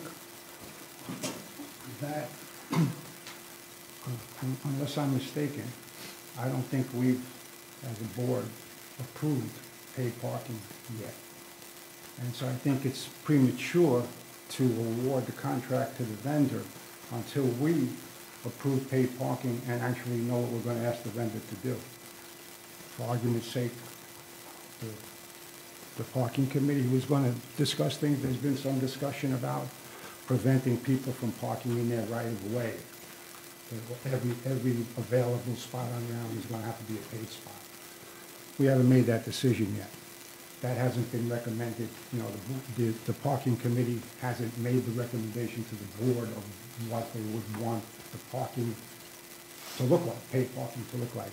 So I would just say that I'm fine with accepting Otto as the potential vendor, but not sending them a contract or asking for a contract until the parking committee has given us something we can vote on to accept paid parking as an option on Holden Beach. I would agree with that. We have to have a vendor that is knowledgeable in paid parking. First and foremost, before we can even entertain the idea at all. Somebody to ask questions to, somebody to determine what we can and can't do and what we can and can do with the money. So I think we need to get somebody, so the parking committee would have somebody to work with to ask these questions, so we could take a step forward or not do it at all. I don't know what the contract binds us to. I would think if we decided to go with paid parking, then that verbiage could be in the contract. If we decide to go with paid parking, then there's a contract, and if we don't, then it's null and void. Madam Attorney, would you like to comment on the legal procedure here? So I'm not sure what Otto may be willing to do, but it sounds like you may more want them involved as a consultant at this point rather than an actual contract for services, if that's not been approved. that may be something they're willing to do. They've not sent any contract over for proposal, it was just the selection of the firm to help with any sort of program. So if I'm understanding this right, David, if paid parking were in place, or was gonna be in place tomorrow, that in your opinion and this opinion of the staff, that this is the best vendor for the job? That was our tasker, is to bring the best qualified contractor and make a recommendation to you.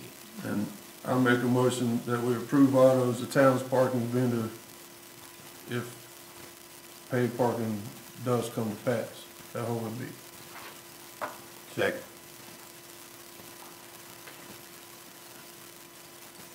I'm gonna ask the attorney, have you got a comment on that? Well, it's conditioned on something that we don't really have, it's a condition, it's not an actual, I think that's difficult in your wording of selecting them. I think, at this point, option would be just to table selecting them until we have a little bit more information from the parking committee, so we know exactly what services we're engaging. Or, like I said, to see if they would consider, coming on as a consultant at this point to help us decide if we do want to use paid parking or not. Would you like to reword your motion? Yes, I would like to ask Otto as a potential parking vendor to come on as a consultant at this time for the parking committee to further make a decision on. Does the second agree to that? Second. Okay, discussion. Town manager, what is budget consideration if this needs to be a contract with money attached, or an agreement with money attached? We would have to see what they're proposing. We're not approving a contract right now. We still have to get something written down. But I think right now what you're selecting is just to use them moving forward for this consultant base. We still have to approve a contract, you know, that we're not authorizing any funds at this point. And they may say they are not willing to do it, be a consultant. That may not be something they're willing to do.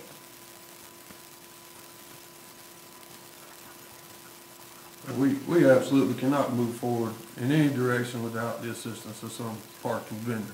So I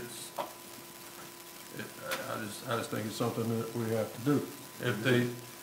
If I was a parking vendor and I thought, well, the towns can, you know, pretty much consider me for the job, if I can make it work and make it viable, then I would certainly think they'll show up. But that's just my opinion. We can move to ask But them we to can consider ask. being a consultant and subject to it. You know, we obviously have to agree to a contract for their services. Right now, we're just seeing if that's an option. Madam Clerk, could you read that motion back? To ask Otto as a potential parking vendor to come on as a consultant at this time for the parking committee. If the motion maker added something to the thought of agreed to and worked out a contractual arrangement to that motion, would that suffice?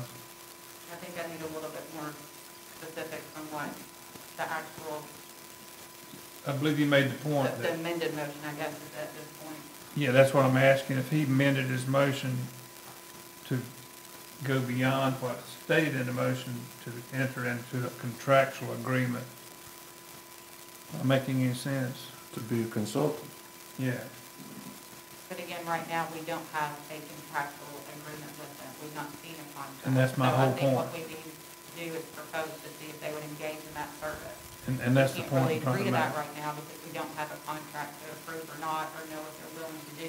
I think we just need to explore the option if they're willing to do that. So asking town officials to determine if that's a possibility, and if so, then we can get a contract together and present it to the board. So you suggesting we take that, table that, or withdraw it? I think we need to withdraw that motion of how it was worded. If your intent is to see if they will be a consultant, so it sounds like the consensus is we don't have enough information to award them a contract for their services.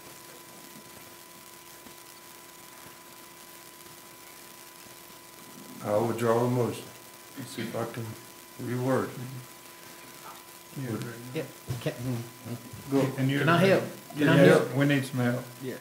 If, my last sentence in here is to consider approving Auto as the town's parking vendor and to have a contract prepared for the board's consideration for parking consultant services. That way we can ask them what would be involved in acting as our consultant and get a fee proposal from them. I probably wasn't as accurate.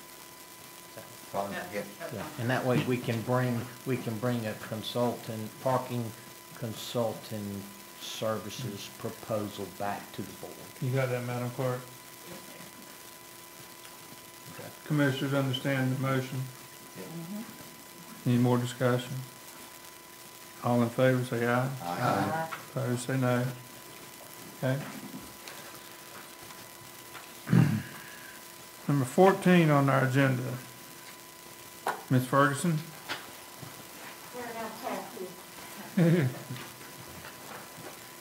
Okay, first of all, I want to make a correction on the memo because I'm nitpicky like that. The application went into DCM on August 16th in line 3, not 2 days late on the 18th. So we were on time with our grant. Just want to point that out. That was a misstroke on the keyboard. But I do want to let you guys know that as part of the application process, there are boxes that have to be checked.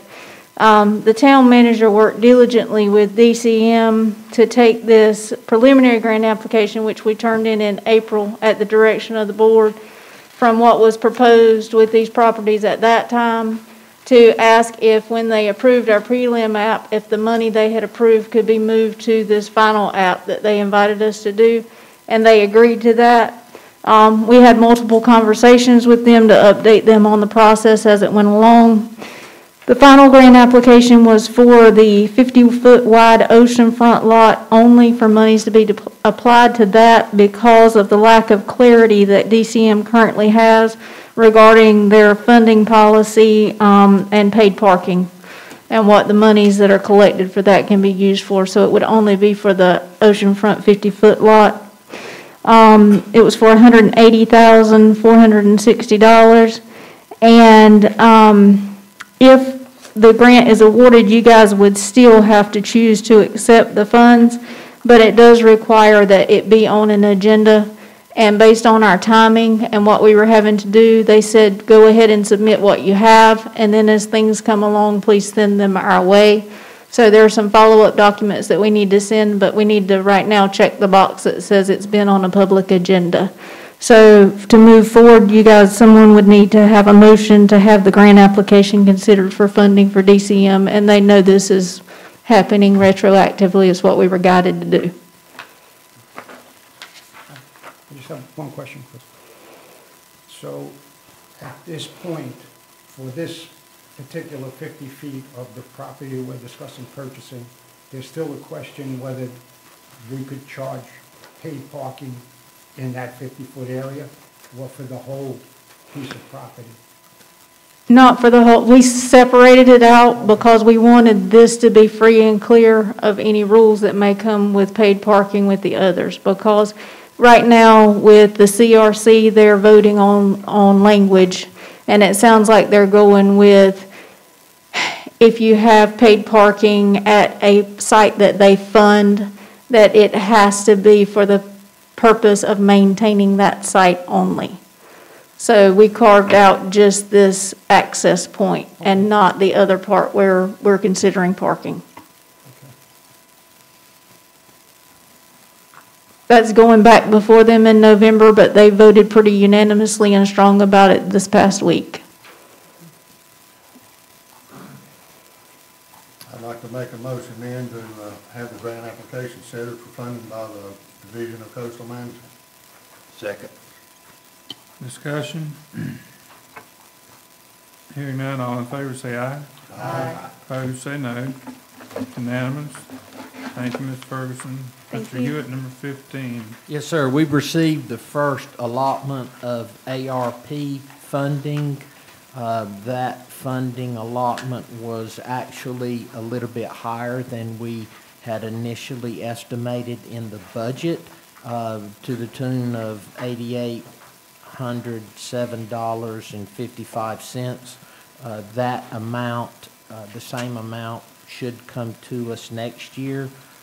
The proposed budget amendment allocates that cumulative $17,615.10 to ARP project expenses, and this budget amendment recognized those increased revenues and corresponding expenses. We recommend approval for that. The original amount in the ARP project expenses was budgeted for in the annual budget and was earmarked somewhat for stormwater expenses.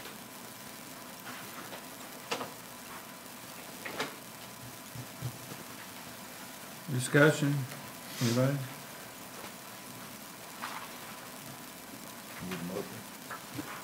If it pleases you, sir. Make a motion that we, on ordinance 21-29. I'll second that. Discussion. Hearing none, all in favor say aye. Aye. Opposed say no. Unanimous again, Madam Clerk.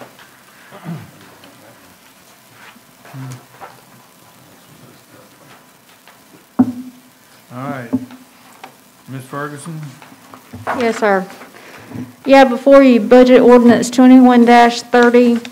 This provides $168,090 in the current year funding via reappropriation of a prior year encumbrance from last year for the last part of the sand fence and vegetation installation in the beach. The work has been completed, and in the last few weeks, the contractor was back out looking at areas. They always make sure that the plants are doing well, adding some fertilizer. So it just takes what was not spent on that contract last year and reappropriates to this fiscal year.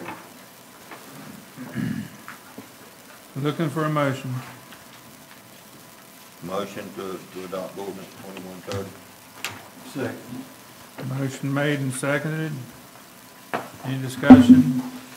Hearing none, all in favor say aye. Aye. Opposed say no. It's unanimous again, Madam Clerk. Number 17, Mr. Brown and Mr. Murdoch. I had given a lot of thought, and my deal is, I'd like to see us try to hold the time on these meetings, rather than they go out here for 4 hours at night. I think what we need to do is prioritize when we come in here, what we need to accomplish for the town. And the things, that aren't quite as important, little things that's going on, that be at the bottom of the agenda.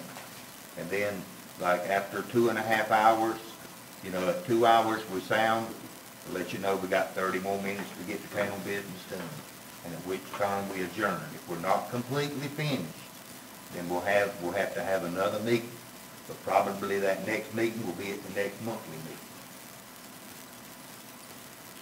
We have and my big part on this is we have one of the commissioners there is diabetic, okay? And he's constantly watching the blood and all this, 2.5 hours is a long time, okay, to study. So that's kind of where I'm coming from. This is Brian. That person would be me, in case you're wondering. I've had this fight for a long, long time. And I can sit up here. But the last 2 meetings, or the last 3, I'll go to the last 3. 3 hours and 45 minutes for 2 of them, and the last meeting was 4.5 hours, and we didn't finish at the last meeting. We were exhausted, out of patience, almost to arguing point in executive session. We have to leave here again tonight and go into executive session. You guys will sit here, and the people listening, it's 2 hours and 20 minutes right now. We'll be lucky to get out of here in 2 hours and 45 minutes tonight. I think if everybody keeps their their comments short, and then we still have to go into another executive session. I cannot, everybody gets exhausted. I would rather have a second meeting a month, if that's what it took. The agendas get long-winded. People talk about things for 30 and 45 minutes. Topics that we think is going to take 15 minutes take an hour, and it's understandable. But when that happens, I feel like we need to table it and get out of here, or at least take a recess and come back in 15 minutes. You know, we all are older. We all like to go to the bathroom just like everybody else. I mean, it's borderline ridiculous when it's a 4.5 hour deal, and I don't want anybody to think that I can't sit through it, or I wouldn't sit through it for the benefit of the town. But I think for everybody, it should be limited just a little bit. I mean, you guys get 3 minutes to talk, but one commissioner could sit up here and talk for 30 minutes. I don't think that's fair at all. I think if we get 30 minutes to ramble, then you guys should get the same benefit. So if it goes 3 hours and we're not done, fine, we'll come back. We'll do it again another day.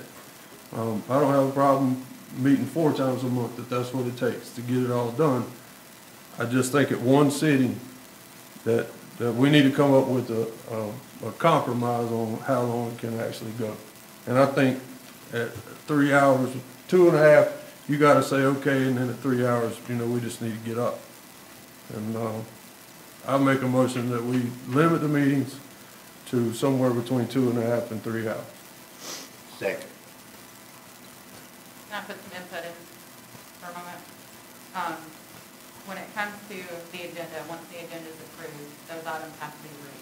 What I'm hearing is maybe possibly when these meetings run long, someone needs to have a vote to recess, maybe for the next day, a couple days later, but I think it gets problematic when you just say there's a blanket timeline and things that aren't reached automatically goes to the next month. I think that's where some issues lie. But a commissioner can make a motion to recess, and that can be voted on by the board if time's getting long. I think just creating a blanket rule with a specific timeline, saying we're only going to have meetings that last so long, could potentially cause issues. But I think we just need to utilize using the motion to recess a little bit more in those instances. I think what she's saying, the parliamentary procedure, you have what you want without having to do that. Yeah. I just wanted to put my 2 cents in as to my reasoning. Yeah. If that's the way you want to do it, you would have to vote like to recess, right? Correct? Yeah. So if everybody said no, then we're still stuck. Well, So, yeah, I'd like to add one thing to that. Some of us still work starting at 6:30 and 7 in the morning. Correct. And you come in here at 5, you know, and like you say, that gets on over into 15, 16-hour days. Some of us do that anyway. I don't think any of us would object to recessing as long as we set a time within a couple days that we come back and finish the business. And Brian, one thing about 30 minutes, our rules of procedure on debate clearly say that each person has up to 10 minutes the first time around to speak. I don't think we ever all speak. It's very difficult to speak for 10 minutes on one issue. When we get into long debates, we're not breaking our own rules of procedure. Sometimes debates just take longer. But if people want to recess, we can break for half an hour during the meeting if we have to, or we can break and come back later, the next day or the day after, as long as we set that time. So I don't think there's any, I agree with you. Being here at 10:30 at night or 11 o'clock at night when we used to start at 7 was not pleasant. I obviously would withdraw the motion, and I understand. I think we are in agreement that we want to be reasonable and function. All right. So we'll move on if that's okay. And moving on means we're going to go to item number 18, public comments. Anybody in the public wants to talk about anything you want to talk about, for 3 minutes. If you raise your hand, I'll recognize you and come to the podium and give your name and speak. Anyone? All right, no one. Mr. Town Manager, Mr. Hewitt, the floor is yours, sir. Yes, sir. Would like to encourage everyone, if they haven't procured them yet, to get your hurricane decals. We're in the middle of hurricane season, and now's the time to get them. Don't wait till we have one banging on our door. I want to make sure that I apprise the board that we have submitted our draft grant application to the Grand Strand Area Transportation Authority for federal directly attributable funds for the bike path burden share that will be reviewed by the Transportation Coordinating Committee on Friday and hopefully be moving on through to the Transportation Advisory Committee later on in October, I believe that is. Also want to let the board know we just received the $79,000 reimbursement from the Division of Water Resources for a portion of our vegetation project. In addition, wanted to pass on some positive comments from the Parks and Rec Advisory Board Chair on how clean the beach was. That's part and parcel to, there was an international coastal cleanup held recently, and the beach evidently was looking good enough that the chair actually noticed that. Finally, I know Frank touched on the Run HB, but want to announce that the Mountains to the Sea Cycle North Carolina will be using Holden Beach as its terminus in October of 2022. So that is a pretty big deal and another activity that gives Holden Beach exposure on a much broader scale. That's all I have, Mr. Mayor. Any questions of Mr. Hewitt? David, have I missed, is there a decision on the festival at the end of October? I'll speak to that if I may. I made several phone calls and talked to several individuals that supposedly are in the know, and the summary of what I was told was the festival itself is on go last weekend of October as normal. The parade is in question. And the festival itself is always subject to the governor's rules and regulations, but they are planning for the festival to take place. They have a full list of vendors already in place, and I cannot answer why the parade is in question. It's not finalized yet. That's all I know. And I worked hard on trying to get that. Good job. Yeah. Anything else, Mr. Hewitt? No, sir. No. Mayor's report being brief. And some of you on the board can help me on this. I believe it's 3 weekends ago. I counted the boat trailers and trucks on the east side and the west side of the bridge. And I stopped counting when I got to 75. I would estimate that numbers somewhere around 100 to 105. They were lined up past Holden Chapel this way at one time, and I don't know how far they went that way, but anyway, they were mixed and mingled in between cars parked and all kind of configurations. We are going to have to do something, because now that the land that Holden Beach, what's the name, not Realty, but what's the name of it? Holden Beach Enterprises. Once had for sale for a reasonable price. Now I understand the price is $5.5 million. And there's no way in the world Holden Beach can afford to pay that for it. present time, and they're probably gonna raise the price as time goes on, because every time they put a price on it, doesn't sell, they just keep raising it. So, That should tell them something. yeah, but I don't know what the answer is, but I can tell you one thing. It upsets me whenever I go to Sunset Beach, Ocean Isle Beach, Oak Island.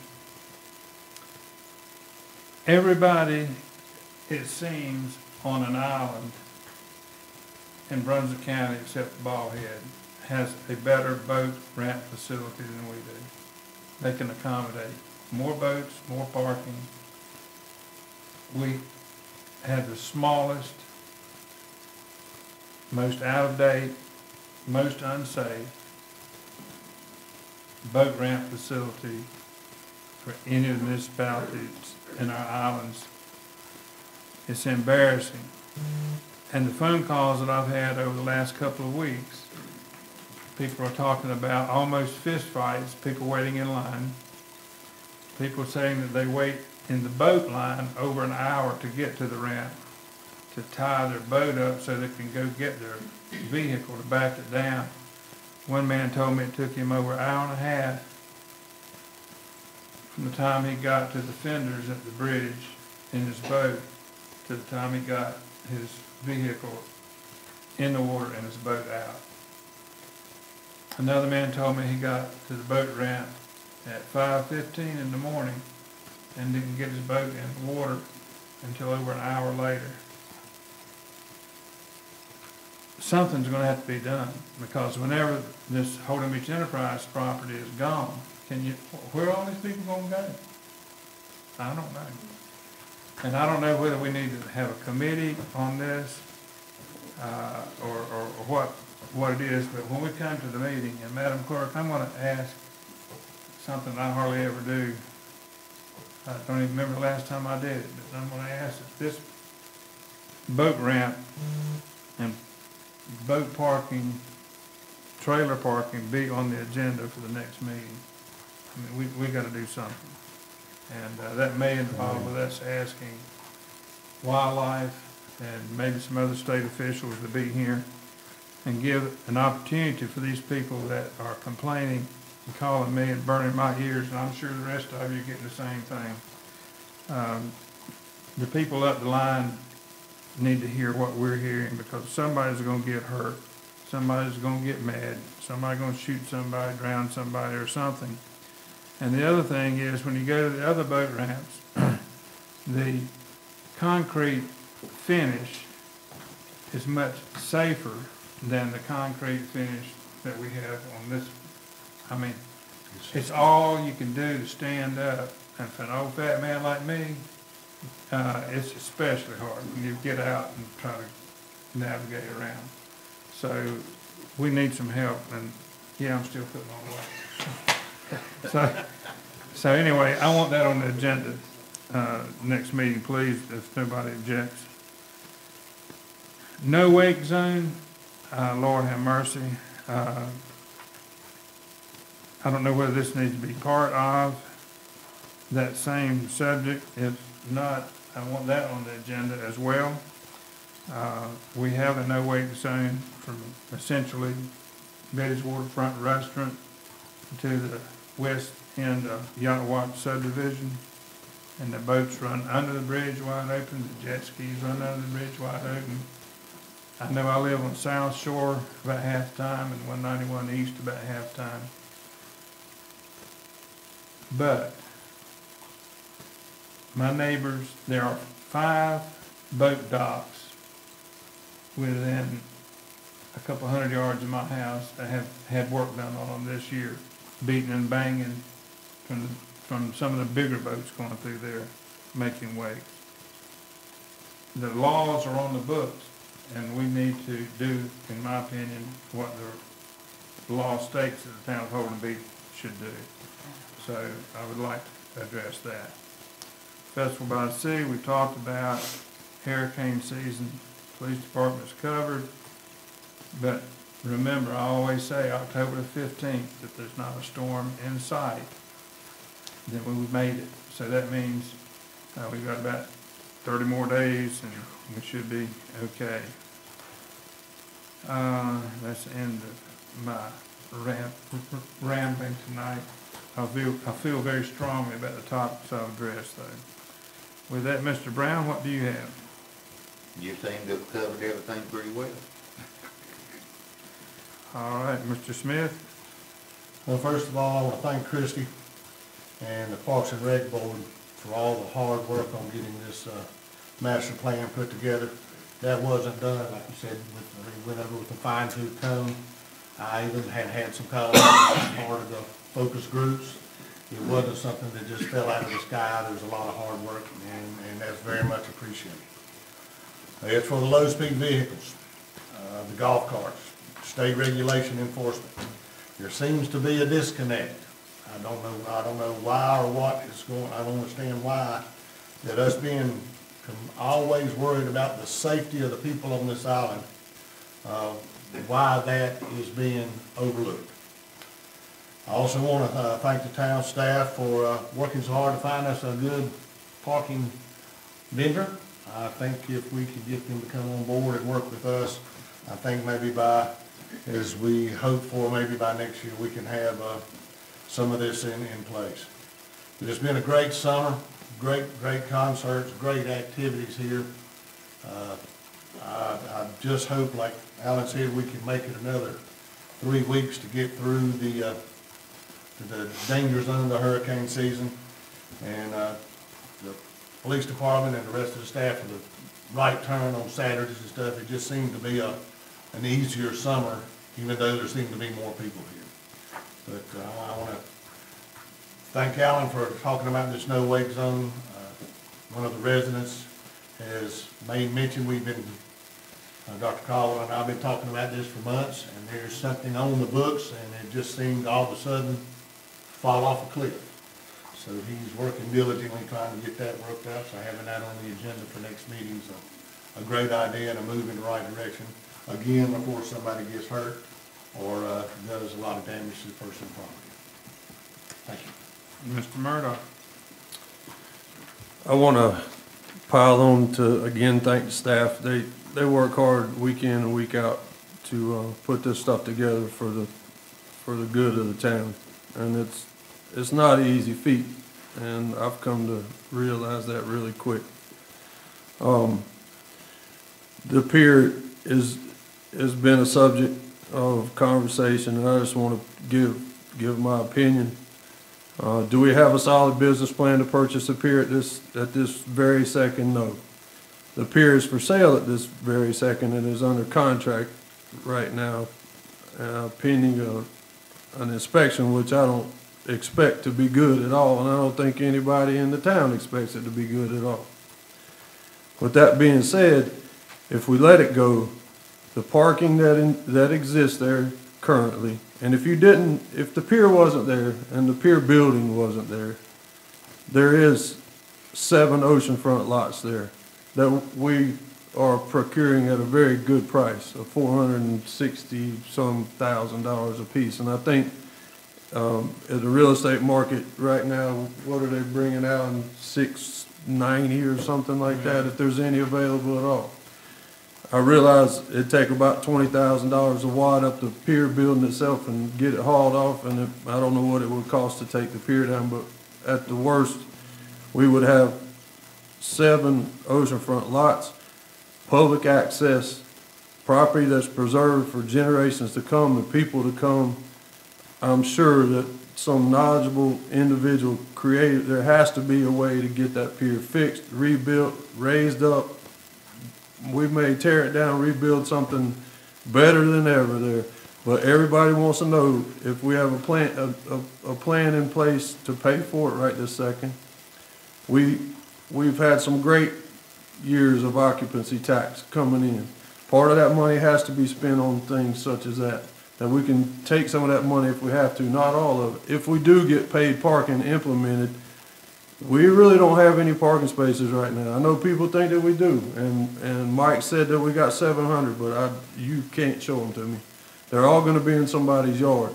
And all those yards and all those vacant lots that people park now are going away every time somebody like me puts pilings in the ground. Those are gone. If they put pilings in the ground on Block Q, I don't know where you're gonna have your festivals. I don't know how people are gonna get to the boat ramp. I don't know how you're gonna do all the things that you do. I don't know where the public's gonna park for concerts. I don't know what you guys are gonna do. And do I have a plan? Do I think that they're gonna get that kind of money? I don't know anymore. There's been 2 previous boards that's had some really good opportunities to buy this, including this one. Yep. And we didn't get it done. And it was a whole lot cheaper. You guys weren't privy to that, but I can promise you it was nowhere near the money that they're asking for it today. Had a really good deal on the table, blew it. And the $5.5 million that it's listed for today includes the acre that's actually beside the sewer lift station over here that's on the water, which is a separate parcel that may or may not be considered to buy. But I think of paid parking, if we have the parking spaces, it is conceivable that we would have most of the money, maybe not all of the money, but most of the money to make those payments at the interest rates that are afforded to us right now that are low. The money's almost free to make this work. If you let it go, your hindsight's going to get you. The whole town is going to get you. If you let it walk away from you, if you don't preserve it, hindsight's going to get you.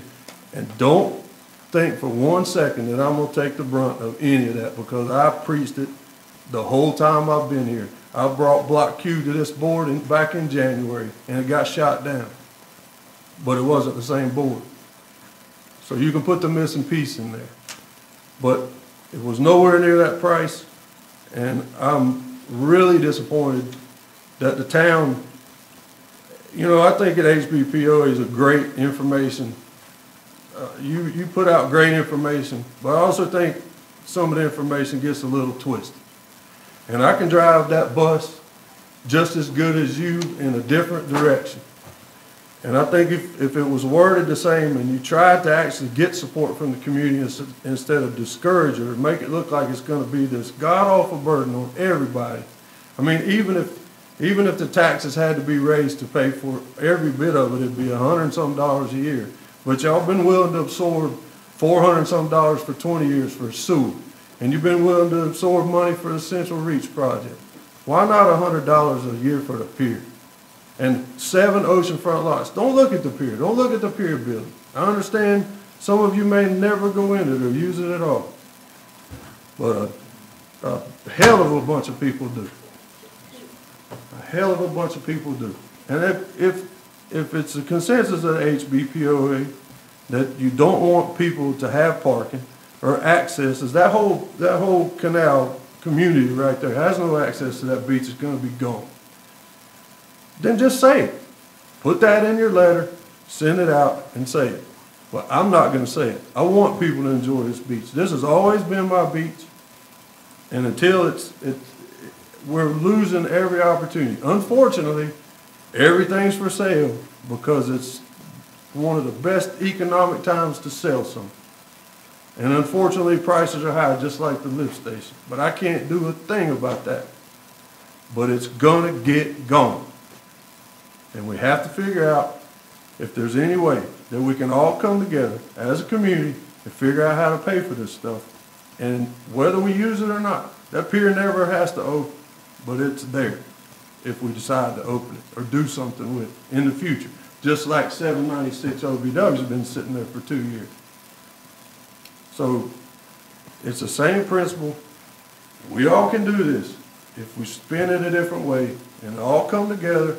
This is Holden Beach, and Holden Beach needs property. We don't need to let all the property that's available right now slip out from under our feet. I understand fully that we can't afford it all, but we can grab onto something. We can grab onto something and try to keep it. But I appreciate all you guys and all your hard work, and that's just one opinion out of 600 people that live here. Well worded. Mr. Sullivan. Well, it seems, it may be a shock to the few people that are left here, but Brian and I have a different idea about the pier and what's important and what's necessary for Holden Beach. And I won't take the 15 minutes that we just listened to this. What I will say is we have a difference of opinion. I think that the people on Holden Beach, and if you look and read the comments in this document, there are a hell of a lot more comments about keeping Holden Beach the way it is and not worrying about the people who come here to visit and the people who come here for day trips and people. Just read it. Read the comments and see how many people and what they have to say about the cost of making it more accessible and more inviting for people. We already have plenty. We are an open community and we are welcome to everybody. And if you have to get here at 5 o'clock in the morning, I came from the East Coast, believe me. When you wanted to go to the beach, you had to get there early or else there was no place for you to park. That's it. If you can't park, you can't get to the beach, you had to go home. It's not unique to this island. Enough said on that. But what I wanted to say before we started here is we've had this conversation about the pier for the last 5 months. The only problem is there's so little information that's out to the people. And the reason that that's the way it is because the laws in North Carolina make us have closed sessions to discuss items. Well, we're going to have a closed session tonight. We just got in the very preliminary report on the inspection of the pier, and everybody's looking for that. I'm going to consult with the council, we're all going to consult, and I'm going to find out what we can put on the town website so that people will have access to the information that we have, everything that's legally permissible. And because I believe, I don't just say I want people's input. I want the people's input. I want people to know if it's going to be, if we can purchase that property at a reasonable price and we can pay for it, that's great. I think everybody's in favor of that. But nobody wants to purchase something without knowing what the eventual total cost is going to be and what the potential impact is on your taxes and what it's going to cost. And again, just to go back, the more people we invite and the more people that it's available, the more this beach changes. People come here and pay rental. They pay $6,000, $7,000. They don't pay that because they want to be sitting on the same blanket as the guy next to them. They don't pay that because they want to be on Ocean Boulevard for 15 minutes to get where it used to take them 5 minutes.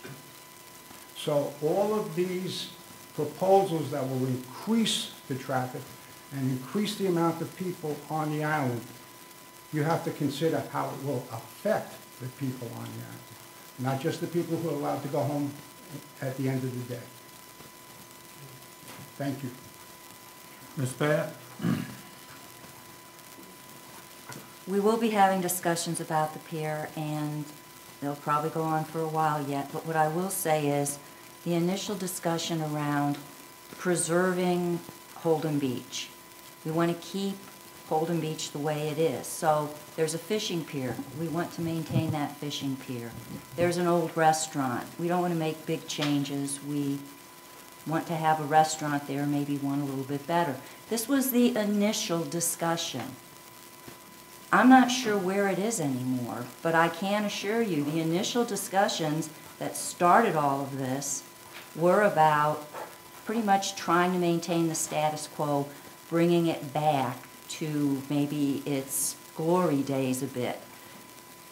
I was in favor of pursuing that if it could be shown that it would more or less break even. I'm still in favor of pursuing that if it can more or less break even.